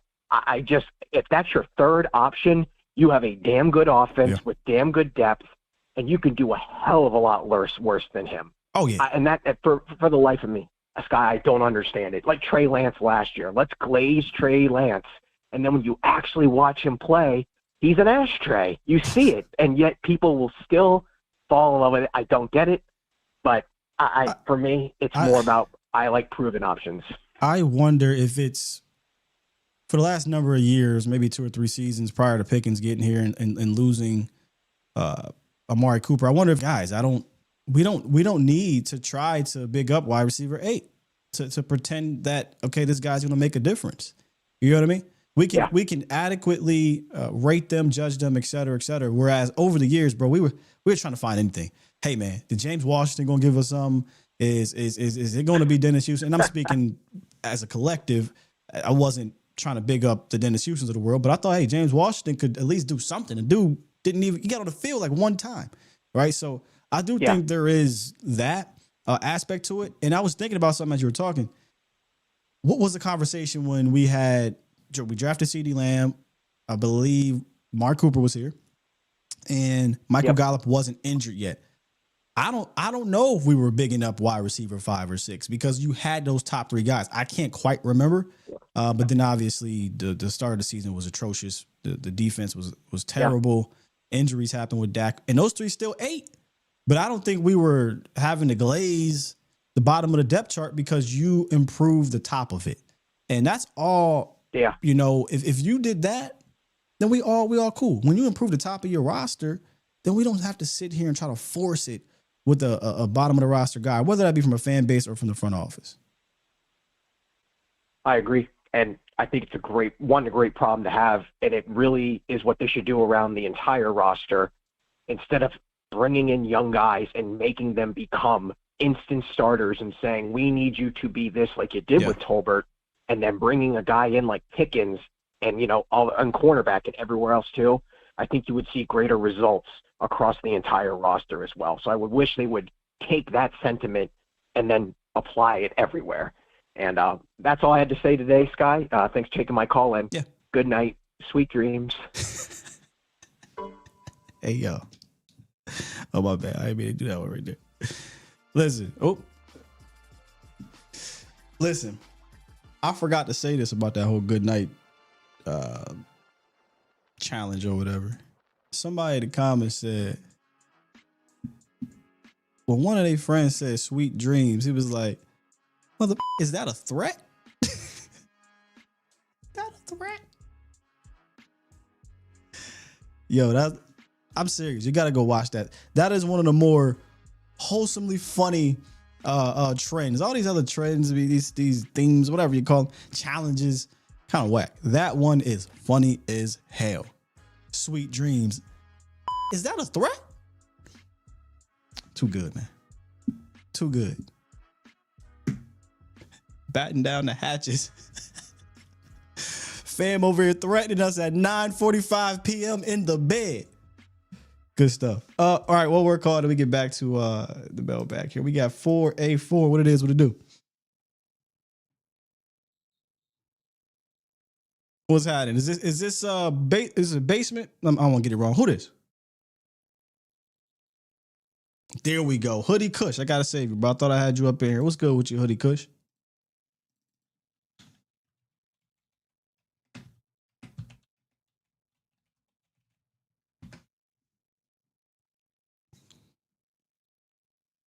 Oh, my bad. You muted. My bad, brother. Go ahead. This is Hoodie Kush from the Basement Boys, ladies and gentlemen. Apologies. Start over. No, I just wanted to give some flowers first. You and 2i, man, y'all do a great show. I enjoy watching y'all. I get a lot of good information from you guys, which is helping me bring along my podcast as well. So I just wanted to give my flowers to y'all, man. Love you on the collective. You know what I'm saying? Y'all doing y'all thing, man. I appreciate Thank you, bro. it. Thank you. I'm having a ball with doing the show with 2i. We definitely have big plans for it, so we're gonna keep it going for y'all. Yeah, cool. I hope to see y'all with Crown Global Media at some point, because that's what's going to happen. You know that, right? Yeah. Me and Vach been talking about this for a long time. It's gonna happen. You're right. I mean, all right. So let me get into it. I love all my Cowboys fans. I really do, but I do have issue with what Toxic Tom had to say about glazing over certain players. All right. I don't call it glazing. Right? I don't call it glazing. I call it hopium. You know what I'm saying? We hope that a guy is going to come in and be that X factor. Like, let's take Jalen Tolbert, for example. When he first came into the league, you know, cats were, as Toxic Tom would say, was glazing. You know what I'm saying? Oh, yeah, Tolbert's going to be this, Tolbert's going to be that. And then his first opportunity he gets, he lines up wrong. And I'm not going to sit here and cast too much disparagement on the young man, because over these past 3 years, he has come along. He's definitely come along.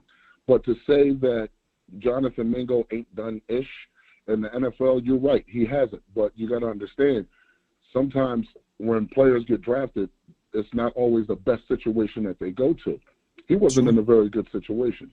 Did he take the reins? Did he maximize himself in Carolina? No, he didn't. I'm not going to sit here and act like the man was all world. He wasn't, you know what I'm saying, because he didn't maximize his situation. But the young man did go through like 3 head coaches in a year, a couple of coordinators in a year. So it's like it's sort of like what we're dealing with now, right, with our coaching staff. New regime, less people in there to vouch for certain players that were here from the old regime. You know what I'm saying? So I think it was one of those things. I happen to think Jonathan Mingo can give you a lot more as a wide receiver 3. I happen to think Ryan Flournoy could give you a lot more as a wide receiver 3-4 with the roster, with the wide receiver room that is constructed now, with a CD Lamb and a George Pickens, who are going to take the top off the defense, who are going to bother the middle of the field. You know what I'm saying? Like, I've heard. Is this because they are more physically gifted than Tolbert? I think so. Because I don't think either of them have the chemistry that Tolbert has with QB1. They're not proven in the league. They don't run better routes than him right now. They don't have the nuances down. So like there's the other aspects of the game. But if it's, like I said at the start of the show, if it's just physically, yeah, I don't think anybody would argue that Mingo and old boy Flournoy are more physically gifted. But there is more that comes to the game than that, you know? Yeah, of course. There's a lot more that comes to the game than your physical abilities. We know that. I would like to think that everyone knows that. But all right, so take Jonathan Mingo for example. So then my question would be, because I do think we have to see it obviously with Mingo. I do think his skill, there's a certain aspect of his skill set you can utilize in this system, but you brought up the word hopium. All it is hope for me. And that's the thing. Like, I'm not sure, because we haven't seen him be productive. And I get what you're saying. All right. He comes in. It does matter where you come into, but then that doesn't explain how an undrafted guy can come in and take your spot and not give it back. Right. Doesn't explain. That's the same thing that happened with Miles Sanders too over there too. You say, oh man, bad situation. Well, Chuba Hubbard said, give me that, sir. And you know, yes, new place, new face, different situation could help. However, if he was so highly thought of to be that guy, they probably don't go out and get a Jonathan Mingo. I'm sorry, they don't go out and get a George Pickens, right? They don't bring in a guy like a Trayshawn Holden who probably, like Vach said, that's better film. They were like, yo, we're cool. We got Mingo, spent the 4th. We're straight. So there is something to. He has to prove it. We can't just hope it, if that makes sense. I mean, he has to. He definitely has to prove it.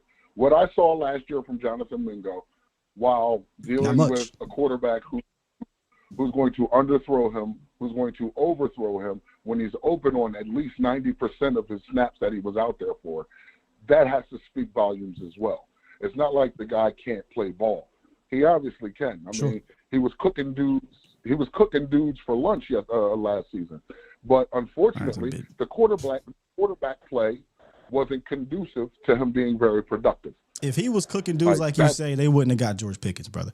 Like, I think we're overdoing a few plays that we saw him get open, and we're like, hey, yo, like, we got to relax, man. Where's this bit hyperbole with this Jonathan Mingo cooking guys? Like, yeah, he got open against Philly. He got open to think it was against another team. Like, they all got open, and then we had Cooper Rush at quarterback. But at the end of the day, they're watching the same film that you out there watching, and they said, he ain't it. We got to go get more help. These are people in the building. I trust me. I get it. I mean, I watch the same thing everybody else watch. You know what I'm saying? Like, well, whereas Tolbert was supposed to, with CD being banged up, there wasn't really anybody who could at least help him out. Literally, there wasn't anybody. Jake Ferguson he snatched that thing from Gallup. Like, we got to a point in 23, I think it actually was, where it was like, hey man, no, we gotta get Tolbert more involved. And it wasn't just because of some pittiness. No, Tolbert had to go out there and gain that. Like that's why it's easy to say Tolbert's in the lead right now, because he actually earned that wide receiver 3 spot, where I think Mingo has to go take it, because we haven't seen him take anything since he's been in this league. He hasn't hit pay dirt yet. All right, well, I'll say this to that. Mingo is going to take it.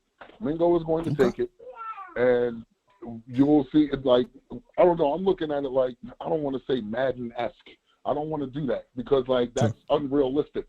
You know what I'm saying? Madden-esque. Oh, well, if we have these 3 large bodies out there, we can beast any secondary. No, that's not necessarily true. That's not necessarily true. So I'm not going to go with the Madden-esque approach. But I think from how I'm looking at it, I think having that option, like, that's one thing Toxic Tom was correct on. Having the multitude of options definitely helps your offense.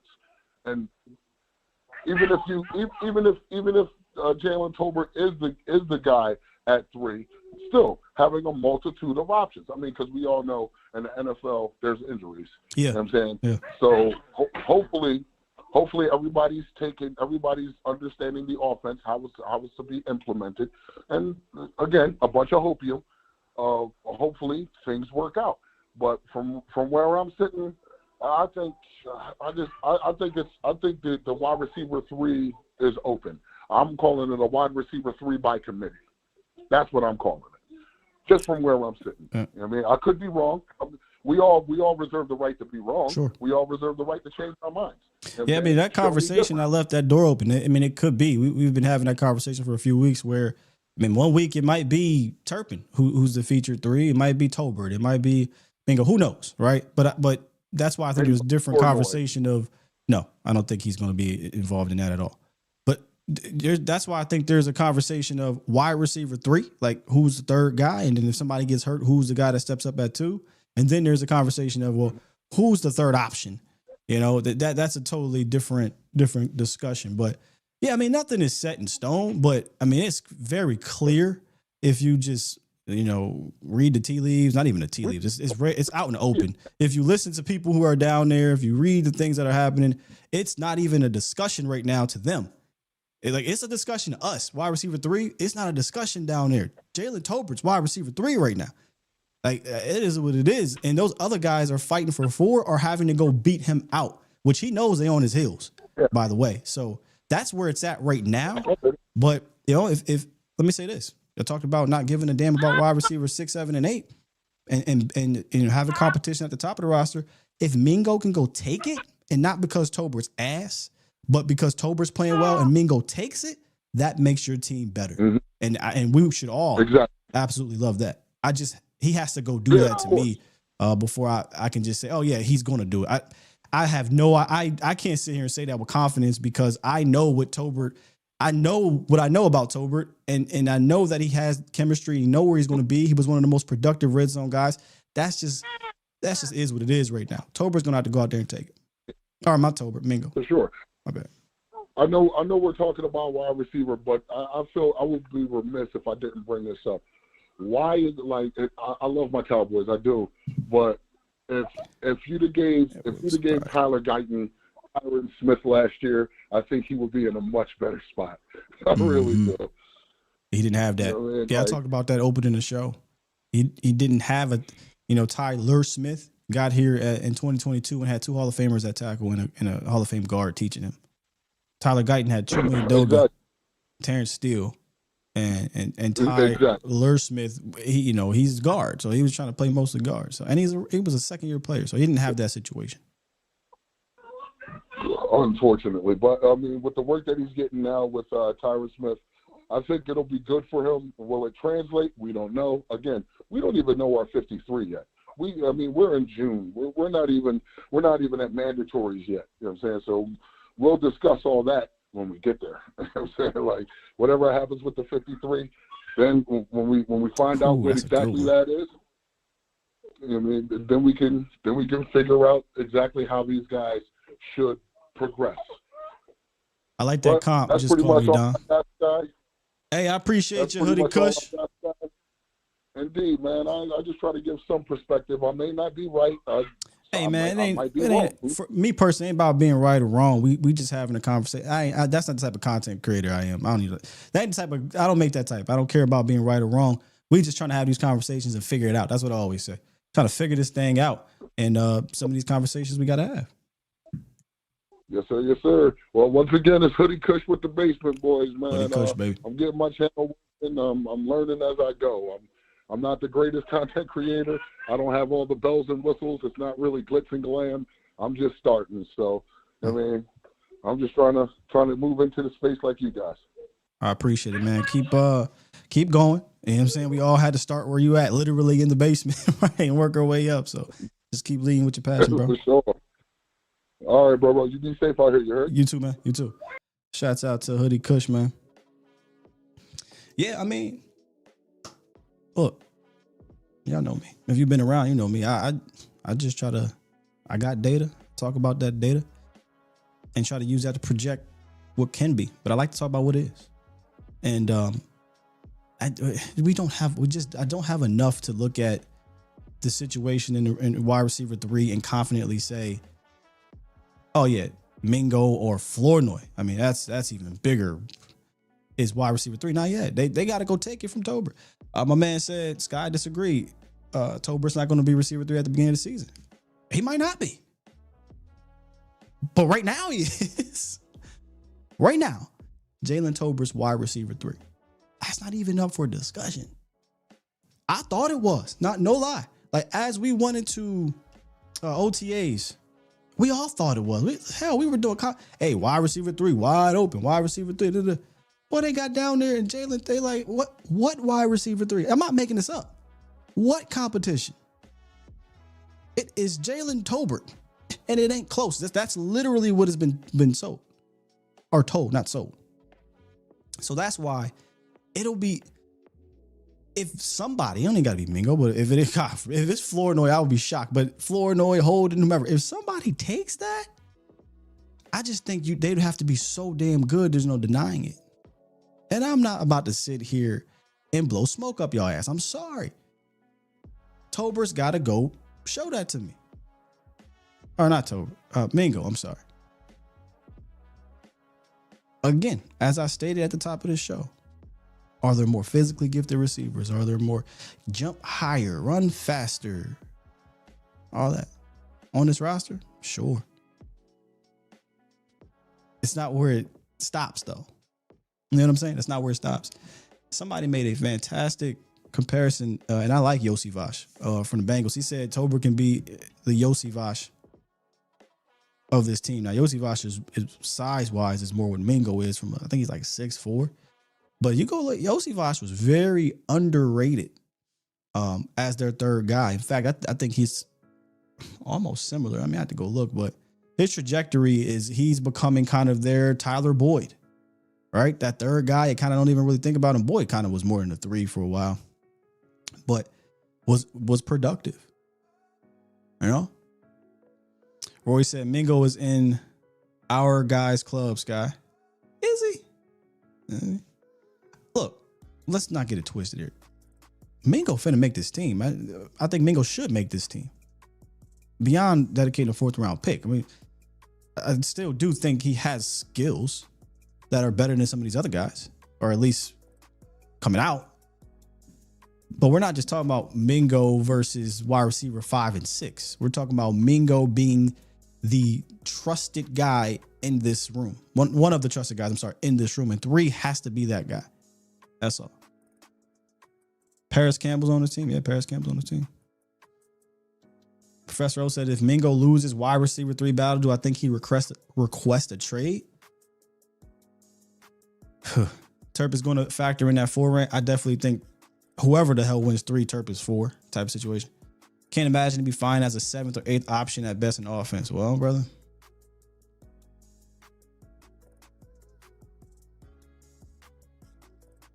I don't know, man. I suppose as a competitor, it'll eat you up that I'm not involved. Maybe, but if he wants to request a trade and not make it a big whoop about it, this is behind the scenes. Hell, maybe the Cowboys say we'll look to move him if he doesn't win it. Maybe they just say that flat out. Now, honestly, I'd look to try to keep as much depth as possible. We've seen injuries happen across the league with this own team, right? But hell, if I get somebody to say they want to get a 4th or 5th and a 6th or something, yeah, I'll definitely pick up that phone. But I wasn't really thinking about that.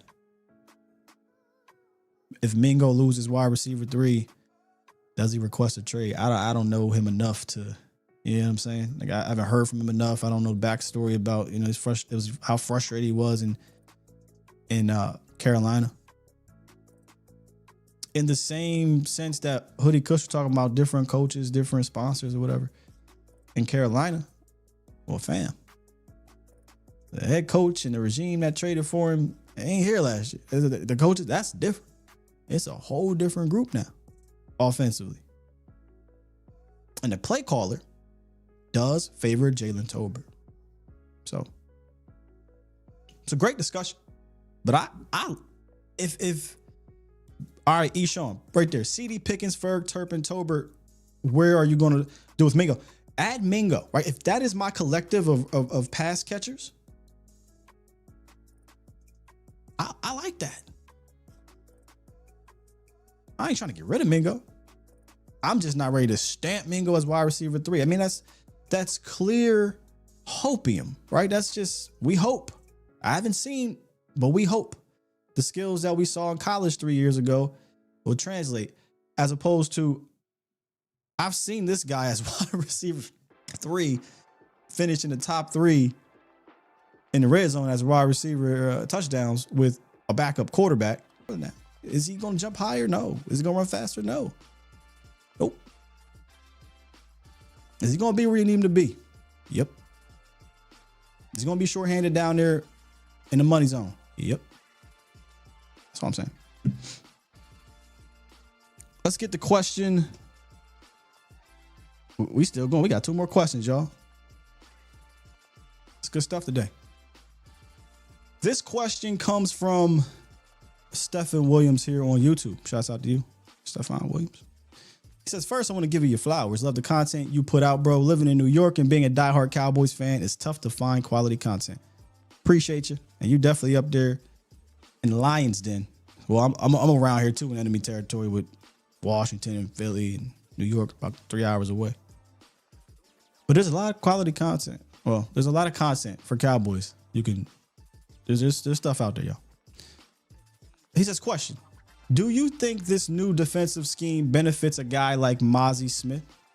I think Mozzie is more of an attacking defensive tackle, and our previous scheme required our tackles to take on blockers rather than attacking upfield. Well, you're not wrong about the latter part. However, I do have to question the former. Let's break this down in a multitude of different ways. Let's start off with the thought of him being an attacking defensive tackle. Technically, that goes against everything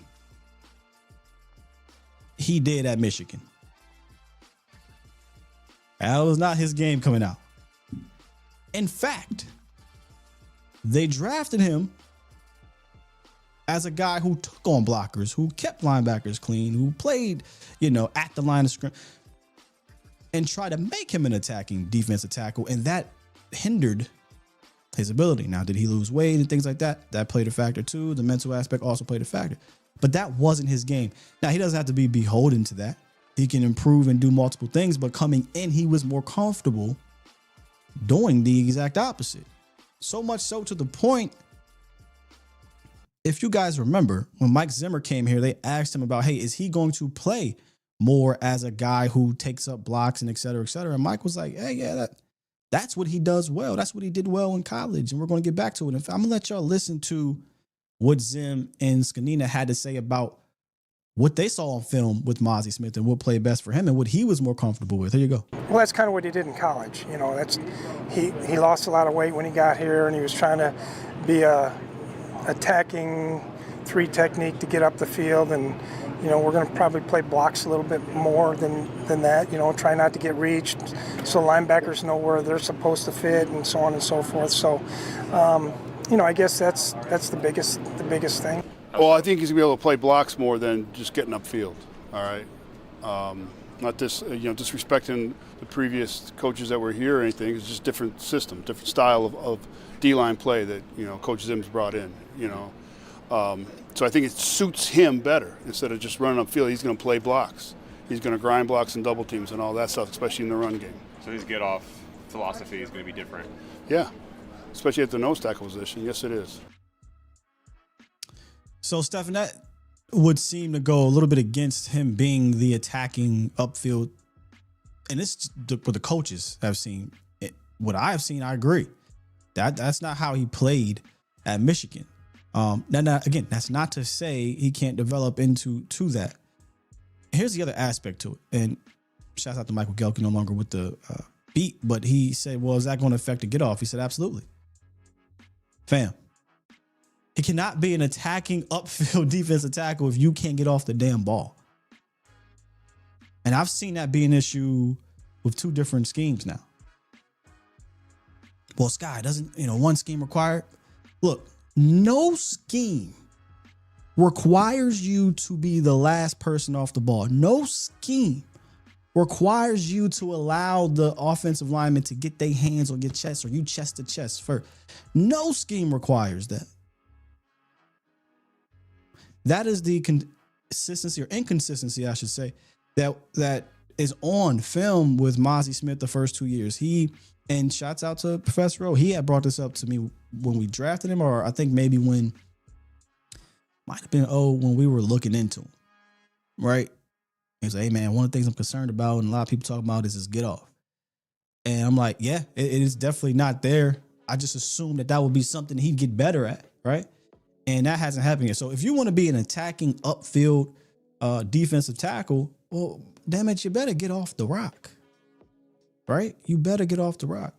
So I don't necessarily know that this fits him because that's not what he was good at coming in. That's not how they wanted him to play. But things change, right? And then the other aspect is Coach Whitecotton's a dude, right? Coach Whitecott is coming in here. He's going to coach these boys up. And I think he's going to get the best out of everyone that wants to be the best, if that makes sense. Like if you want it, Whitecott going to push you. We'll see how bad Mazi want it. I told you guys this before. Maybe the most important guy on this defense, if they're not going to go out and upgrade the nose tackle position, which it doesn't look like they're going to do. Maybe the most important guy on this defense. So how bad does Mazi want it? That's been a question as well. The mental aspect of his game. So, yeah, to answer your question there, I would push back a little bit on the scheme fit. I think he'll have to adapt to it, which again, good players will, unless you're purely just a one certain type of scheme guy. But if we want Mazi to be that guy, he should be able to play in any scheme. And then there's the aspect of, all right, maybe better coaching, better linebacker play, Flus, better. That could help him as well, man. That could help him as well. I looked over. R. Williams said, White Cotton going losing on Mozzie, wait till Oxnard.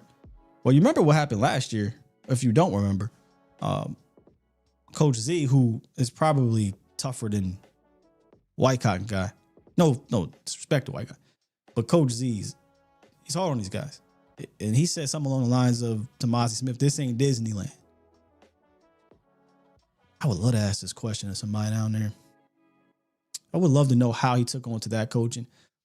Because two different styles, right? We had the villain and Aaron Durde, more chill and cool with these dudes. DQ, Coach Z, Mr. Incredible, ain't having none of that. And he got on Mozzie's ass, right? And, you know, as the years went on, Mozzie wasn't as inconsistent, but it was still a hit and miss, you know, unless he was playing NFC. But you saw some improvement. Now let's get White Cotton in here, you know, a different scheme and a third defensive coordinator. You hope year 3 it clicks for Mozzie Smith. Damn it, we need it to click. They're not going to go out here and get a better starter than it's needed. And we're going to find out here. I don't even know if we're going to learn much in preseason, but he needs the reps. He's going to need them. And you hope to see. I always say this about preseason. I'm not ever going to, and can't really, but I'm not ever going to be hyperbolic about it. But I'd much rather see positives than negatives, right? Like, wouldn't you much rather be like, hey, man, he had a good preseason game? And people say, oh, well, you're just being a homer. Well, if he played good and that's what you want to call it, fine. Then, hey, man, he looked trash out there in preseason. I'd much rather that part. All right, last question comes from Corey here on YouTube. He says, what new players have the least amount of pressure on them going into training camp, but have the most upside to make an impact in the season? Much respect. Keep grinding, bro. Salute. Good question. Good question. So new players with the least amount of pressure, most upside. I think Sanborn comes to mind when I think about this. I don't think anybody's putting a whole bunch of pressure on Sanborn. He's not a traditional starter. He's started in spots. He's been productive. But no one looks at him like a Kenneth Murray, who high first round pick, started all his career, and has been a bit an underachiever for the first round pick. This guy went undrafted. He's here on a 1-year deal. And just gauging the temperature, doesn't feel like there's high expectations on the kid, right? So if he locks down that middle linebacker spot, I think he can have an impact, a good impact, because when he has had to play extensively, he's been pretty good, or at least he has good tape. I think Sanborn is low pressure, but could potentially have upside as an impact player. Solomon Thomas comes to mind again. We talk about him a lot this year or this offseason. Maybe a little bit more pressure because it's a 2-year deal, but he's a backup 3 tech. He's not really here to stop the run. He's here to kind of keep Osa fresh, be that pass, rushy 3 tech. It'll be his 4th year under White Cotton, so he'll help, you know, with that bridging the gap for what he wants out of these guys in that room, scheme-wise, etc. So I don't know that there's a bunch of pressure. He's not a starter on Solomon Thomas, but I think he can have an impact. He's getting better under White Cotton the last 2 years, or at least when I say getting better, he's been more productive. But part of me wanted to say, well, what about Kyer Elam? Because I know that's, especially right now, where he's having a good OTA. But let me ask y'all this. Wouldn't you say there is pressure on Kyer Elam right now? If the question is least amount of pressure, I don't know that I look at Kyer Elam and be like, yeah, there's no pressure on it. There's pressure right now. Trayvon Diggs is likely to not be ready to start the season. Savon Ravel is still not out there in full. Maybe he'll get out there at training camp, and there's still no guarantees he's going to take. There's pressure on the kid, but there also is a 3rd round pick, ACL. They don't have to pressure him to play to start year one, Savon Ravel, or at least immediately. Maybe he has to take it at some point. A little bit of pressure on Kyer Elam if he's going to be the starter opposite of Deron Bland, or just in general, because what if Bland is doing a lot of slot things? So that's why I can't say least pressure on Elam. Maybe there's the upside aspect to it. But I'm putting some pressure on Elam if he's going to be the starter for the first 3-4 weeks whenever Diggs is ready to come back. Because even if Savon Ravel is ready and he takes cornerback 2, very possible. Team is running out a bunch of nickel 70% of the time, whatever. Bland slides in. Savon Ravel, Kyer Elam. It's pressure, big dog. It's pressure. So I got Jack Sanborn. I get a couple of y'all answers here. New players, I'm not talking about rookies. Least amount of pressure going into camp, but have the most upside to make an impact. Keystone said that's why we need to get Jair. So we talked about that. We want to bring this thing back to Jair Alexander earlier. Initially, it comes off as, yeah, man. But then when you dive in a little bit on a Jair Alexander situation, you're talking about a guy who has not played a lot. Can't stay healthy. 3 out of the last 4 years, he's played 4 games, 7 games, and 7 games. Most of the reason why they're trying to get rid of this dude is because he just can't stay on the field. He's not worth it anymore financially on the field because he's just not there. So if I take a step back, I hear Jair Alexander, I'm like, wait, that piques my interest. But when I dive in, put the microscope on, I'm like, can you pick up the phone for Jalen? What's Stephon Gilmore doing?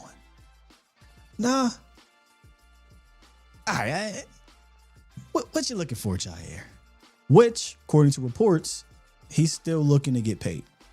And honestly, as a dude who's only 28, probably still believes in his ability. I have not watched his film, so I'm just going to assume. I say don't assume. I'm going to guess. He still has quality, play when he's out there. Yeah, I mean, rightfully so then, Go fight for more money. And if he has to fight for more money, he ain't fighting here, man. He ain't fighting here. But I'd pick up the phone for a couple other guys that I know I'm more confident will be on the field. And if that doesn't work out and you have no choice, then sure. And let me play devil's advocate to my own thought process. Well, Sky, we just need Jair Alexander for 7 games then. You know what I mean? We don't even need him. Let's get through the first 6-7 games. Get Trayvon Diggs back and we in this thing. Fair enough, Sky. I know. T. Jack said for a 1-year deal, prove it deal, I'd do it. Yeah. Again, if you're comfortable with 7-8 games for Jair, sure, why not? As long as it's, you're not, like if they told me, hey man, we had a shot at Gilly or we had a shot at Jalen, but we decided to go with old boy. It's like, damn. Would love the other two. All right, let's jump into the chat, man. Give me a take on the safeties. I like the room. And we'll break it down. I think I said this to somebody on Twitter. I'm more good on 2 rooms that I think a lot of people are not. Tight end and safety. I actually like I want to see young bucks get a chance, but you got 2 veterans that are proven in this league. You can argue, they all have deficiencies, but you also got 2 young bucks who I think can do some things too. I would love for them to just go compete for it, but you also, maybe there's a little bit of PTSD with the safety room. Y'all, I've seen the safety room be atrocious and for years, So you mean to tell me I got veterans in there that have shown they can play in this league, and then I got some young bucks that have shown flashes? I'm not about to look.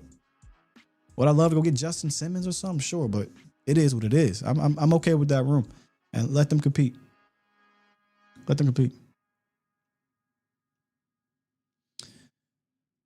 Sky said, not me, other guy. Mingo played for Carolina, wasn't played right. I'd actually argue. Go watch Mingo's film, bro.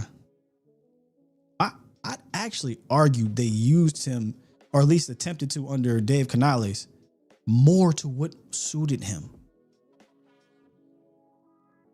I have to go back and remember his rookie year under Frank Wright and somebody else. But when Canales got there, Canales kind of comes from that modern offense where, they were trying to get him the ball quicker, screens, over routes, crossers, use that big body. Now, if you want to say quarterback play and things like that, but usage, I don't think usage was an issue. They just was like, this ain't it for us, When Jalen Coker, I think that's his name, could come in and take your spot like that, hopefully they use that as motivation. I always say, there is context to both sides. There's context, yes, he played a bad organization. So did Jalen Coker. We hear that a lot about Miles. Well, so did Chuba Hubbard. But when those dudes got on the field, they took advantage of it. They were just better, and you just hope those dudes use that as motivation and say, look, it just didn't work out there. Hopefully it works out here. We don't got to worry about that with Jalen Dober. He's been here. He's worked out last year. He knows, I should say he knows the offense, but he knows the quarterback. They're all learning, I think, a little bit more of a newer offense. So whoever is behind Tober is going to have to fight for it. And that's a good thing. If wide receiver 3 is going to be taken, that'll improve the room. Just like adding Pickens improves the room, right? Knocks down whoever 2 was to 3, 3 to 4, 4 to 5, etc. Do me a favor. We're about to read these supers, but before we do that, hit that like button on the way out before we close this thing. Does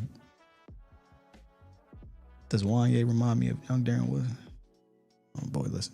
Darren Woodson is my favorite safety of all time. I'm not going to do that to Darren.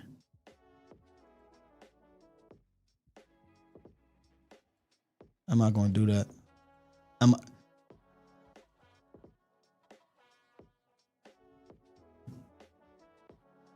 on now. Who was it earlier that said Barry Sanders and Jaden Blue? And y'all, relax. What Aaron Rodgers say, by the way, going to Pittsburgh? RELAX. Relax. We don't got to do that. All right, look into these super chats. Where we at here? The 9th? Hold on, why ain't this? The 9th of the 8th? We the 9th? All right, so they're not refreshing my supers over here, unfortunately, y'all. Battle said y'all geek your bear. I'm just saying that's what somebody said. I agree. Let's not do that. Let's not compare these boys to Hall of Famers just quite yet. Yeah, it's not. I'm so sorry too. I don't know why it's not. Actually, no, we're good, but the date is wrong. Hey, YouTube, man, can get y'all shit together. Hold up. Because I almost didn't read my people's super chats. Super chat. Shouts out to Jamal Haltom. Dropped a dub. He said, you always do great work. Why do so many in the media, thank you, by the way. Why do so many in the media space assume we let Rico go for the equal money Carolina made sense?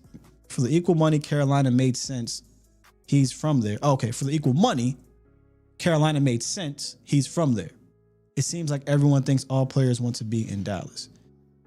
Why do so many in the media space assume we let Rico go? Is that what's happening out there? I mean, I think we all kind of figured like Rico's not coming back. Right? He just had a career year. I actually thought he was going to get more money just because, right? Maybe they offered him a low ball. I don't know, but I didn't know that was a thought process in the media space. Plus, I mean, we're in June. I didn't even know that was still a conversation. It seems like everyone thinks all players want to be in Dallas. Well, a lot of players do come out and say they like to play in Dallas, but we know dealing with Catboy, that's just not going to happen. Plus, you wonder if Rico, if this is what you're getting at, Jamal, Rico might have said, "Look, man, I know how this thing went the last couple years. I know how this thing went. A lot of politics, et cetera, so I'm gonna go play somewhere else." Now he went to a team that got a one, they pay somebody, so he's RB2. Or you could argue he would have been RB3, but old boy got hurt again. Super chat. Aaron dropped 5 and said, my NFL scout guys say Jair. You see, Aaron. My NFL scout guys say Jair still has elite movement and processing skills when healthy, never healthy. And you know, look, again, I ain't watch his tape this year, so I'm not going to talk about his play. But from what I remember, I don't normally hear about his bad play when he's playing. The problem is he don't play. So your NFL scout guy probably right. Probably right. Super chat. Drove dropped 5 and said Tober is wide receiver 3, but might be weapon option 4-5. And that puts him in competition with targets with Blue, Ferg, and Turk. I agree. That's kind of where I was going with this thing. I've been going with this thing for weeks. Is the conversation is not just wide receiver 3, right? The conversation also is option 3 or 4 or 5. Wide receiver 3 is not option 3 in this offense to me. It's option 4 or 5, right? Depending on who's out on the field, the play call, et cetera, et cetera. But on the depth chart, right now in June, this ain't just me. Because again, I came into this thing thinking it was open. It ain't close right now. It's going to be up to those guys to make it closer. And Joe dropped another 5. Appreciate you, Joe. He said, if you could replace Donna with any of these 3, which... Hey, Joe, come on, man. Which one and why? Wanye, Marquise, or Justin Simmons? Simmons. And this is without me going back and watching it. Like, Simmons, y'all might be like Simmons Walsh guy. I don't know. What you want me to do, man? Simmons is a baller. Was he trash in Atlanta? I don't know. Again, I'm not gonna lie to you. I'd have to go back and watch. But just remember what Simmons was in Denver. Shit. Dro, stop playing with me. Who would y'all pick? Love you, Wanye. Love you, Marquise Bell. Appreciate all you've done. You go get me Justin Simmons. Professor O, hold me back, man, because we getting into safety talk. You know how I feel about safety. Hold me back. He's been one of my favorite safeties since he's been drafted here. Oh, not drafted, but drafted in the league. Battle Cowboys say, oh, you're JB Cowboys. I thought I was a JB the guy. All right, Battle Cowboys. He said I've been subscribed a while. He said I used to go by JB Cowboys, but I changed it because everybody thought I was the JB guy that hates Dak, and Battle is my last name. Oh, that's a dope last name. Battle. I don't know who the other JB guy is that hates Dak, but you know, that's fine. Yeah, a lot of people, we got our fans that hate him. Just the ones I hate is we could be talking about the defensive tackle room. They call up here, yeah, man, and Dak Prescott sucks. And then I'm like, guys, it's every time. It's like, yo. All right. Oh, cool. Yeah. So what do you think about Mozzie Smith? Because that's kind of what we talk about. That's the ones I hate. Is everything turns back into Dak Prescott. And it's just like, good Lord. You know, it got to a point where it's just like, hey, man, look, let's get the next quarterback in here so we can get back to talking football. Unless you want to talk football involving Dak Prescott. We talking like ball. But if everything revolves around, he sucks, get him off my team. There's one dude I saw a dude on Twitter, man, who came at his fiance and the kid and stuff. Like, golly. It's kind of getting to a point where it's like, hey, bro, he don't care about all this. But as a person that talks about the team, it's like, hey, man, if this is all we gonna do, get the next up in here so we can stop doing this. That's selfish of me. That doesn't make the team better unless you upgrade the position, right? I'm all for that, but damn, we talking about Cooper Beebe, but F is what? Golly, how wrong with y'all? Yeah, it's crazy, man. It's crazy. And I think that's it for the Supers. Let me get one more. Okay, we got one more. Hold on, this is funny. Chris Broussard's burner account. Shouts out to Chris Broussard, because let me tell you, I don't do a lot of mainstream shows anymore. Very few. I like First Things First. I give them their props and shots out. I like First Things First. Nick Wright has just enough of the controversial takes. Actually, a lot of people don't like Cowherd, but I like Cowherd. People don't like Cowherd. He has just enough of the controversial takes that draws the conversation. But he also says some things and like, hey, man, I like Brew. I've always liked Brew. The Wilds guy, I mean, I could do without. Wilds is cool. He got kind of that sarcasm. He don't really say too much, but he fits. You know, he fits. If they replaced him, I'd be like, hey, cool. I wouldn't miss him. I like the show. I think it's one of the more quality debate shows or what have you, because this lane, or I don't want to include us in that, but the debate takes is oversaturated, and it's just bad, man. It's flat out bad for the most part. But I like that one. I like First Things First. Yeah. Toxic, I can't stand. A lot of people can't stand him or Cowherd, right? I get it. Cowherd, he goes back and forth. He hates on the Cowboys, but the way I view Cowherd is totally different. I like his presentation, how he lays things out. I'm looking at it more from a professional level. He's very smart. Cowherd ain't stupid.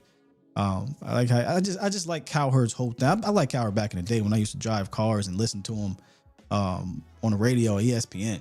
Like, I always fool with Cowherd's radio personality and what have you. But yeah, he definitely be wilding sometimes. But anyway, Chris Broussard's burner account said Mingo, Kalen Ringo, Ryan, Wingo, Toberton 5. Yeah, man, Tober's ahead right now. We'll see if the Mingos can the Mingo and crew can take it. And again, because I think this, I don't want this to seem like I'm anti-Mingo. It's just, hey, dog, what do y'all want me to big up? There's nothing there to do that when the other guy has done it. The other guy did it. That's as wide receiver 3. Wide receiver 2. Hey, man, Boys Nation. Your team is better. Your team better, man. One more refresh. All right, boom, we good. All right, I appreciate y'all coming through. Kept y'all extra long. You know what, though? I was thinking about this the other day. By the way, man, I appreciate the love that you guys are showing on the new channel. This thing is growing at a really good pace here. I'm big on, and you guys know this who have been here day one, I'm big on quality, not quantity. So I apologize that I'm not around 5 days a week anymore. But, you know, as camp gets here, the season, I will definitely be around from a live stream standpoint more. Maybe not 5, we'll see, but more. But one thing I noticed is that, you know, when I'm here once a week now, I like to do these things a little bit longer. You know, I don't do an hour 30 because I don't get a chance to talk to y'all live every day like I used to. So I don't mind this thing going long, even though I know not a lot of people are going to run this back for a 2-3 hour show, and that's fine, right? But incorporating the Sky and 2 Eyes show into this thing, doing some work with the collective, still being active in that sense. The videos, I'm really trying to lean into the style of video that I'm doing, and again, I'm all about the quality, not the quantity. So I want to make sure I'm not just, hey man, I'm making some documentary about George Pickens getting number 3. Like, I'm not doing that to y'all. Like, I've never done that to y'all, so I'm about to switch up now. So if you see me drop that type of video, it's because this is really on my mind. This is something that I think could resonate with the fans as well. So the way I move is a little different. Just bear with me as this thing continues to go. As the closer we get to camp, the more you'll see me around, and in the season, we firing on all cylinders. We will be firing on all cylinders. Now, me and Aisha, we've got something real special lined up for y'all during the dead period that we're trying to, we're setting up right now. You will see us at least once a week. At least, vacations are going to happen, so you won't probably see us at some point in the dead period, but you'll see us on the Sky and 2 Eyes show. We're going to try to build this thing up, iron out the kinks, get this thing down past it once the season goes. We're off and flying to the, and we're flying here. So, but yeah, I'm excited, man. I'm really excited about Unleashed, right? I picked this on purpose because I do think there was a certain aspect of what I wanted to do from a creative standpoint that I couldn't. I just couldn't do. And it got to a point where, all right, I hit this ceiling and it's up to you guys to elevate the ceiling. If not, I'm just stuck here. I don't want to be stuck. And, that's why the whole Unleashed thing is I don't feel stuck anymore. And it's because of y'all who have poured this positive energy into me and got me kind of going here more on the new channel. So I thank y'all for that. I appreciate it. Hey, you hear me, Toxic? It's my turn. You told me it was my turn. Hey, Professor O, that's kind of hard though. Sky and 2 Eyes show, the SKII show. Whew. Wait a minute. By the way, nothing is finalized with that show. We're still, creative. This is creative Sky talking now, just going behind the curtains here. Might switch up the logo, the look. We gonna get an intro, outro. We gonna change this whole thing up. That's kind of hard though. The Sky 2 Eyes show, but 2 Eyes, maybe SK dash. That's kind of hard. Just saying. Big Mex dropped 5. Super chat. It said no apologies necessary, brother. I look, one thing I realized when I left was just how, I don't want to use the word important, but just how much you guys really valued the morning show. You know what I mean? With how crowded the space is, I was like, hey man, look, I could take a 2-month break, man. There's a whole bunch of content out there, but you guys were like, hey man, get your ass back here. And it was like, you know what? You're right. There's other things going on, but once I get settled, you're right. Let me get my ass back up in here. Appreciate you, Matt. Appreciate you. I'm all for the ideas too, by the way. Skyisha, that's crazy. Skyisha that's interesting. Let me tell you what. Never mind. I ain't gonna do that. Just know, I'm pretty sure there's an actual Skyisha out there. Just all I'm saying. Matt dropped 2. Appreciate you on the way out. Said you're important to us. 2 Eye also salute to you as well, Matt. All right, look, don't forget before y'all leave, hit that like button, share this thing. I might clip up something for those who have missed certain parts of this show. This was a good one. Appreciate Vach for calling in, giving us some more content. I'm pretty sure he might be live right now on the break. Can't remember if they go live now or 11 or what have you. So make sure I go check out the break. It's doing fantastic since he's been there. Because of course, I think he on the break. I don't know. I could be wrong. My bad, Vach, if it ain't the break day. But who else is live? Anybody live? Because here's one thing I love about what Vach does, man. I think it's so cool. He does the Vach raids.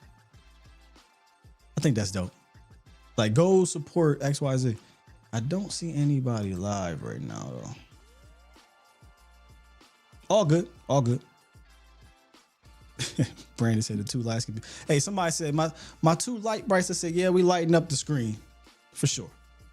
We lighten up the screen. All right, with that said, I'm going to go ahead and press this button and get up out of here. I done kept y'all too long. That ain't.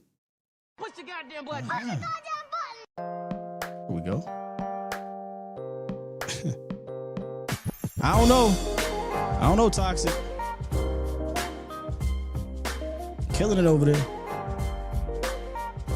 Riley said, "I Sky with 2 Eyes." So we got a segment called "I in the Sky with 2 Eyes." We did that like a couple years ago, and that's a staple. Yeah, the raids are dope. We out of here. Love y'all. Peace.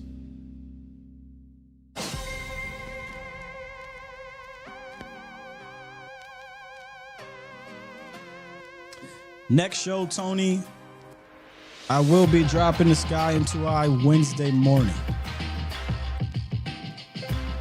We're going to talk about day 1 from minicamp tomorrow. So then we'll be back Friday, I believe.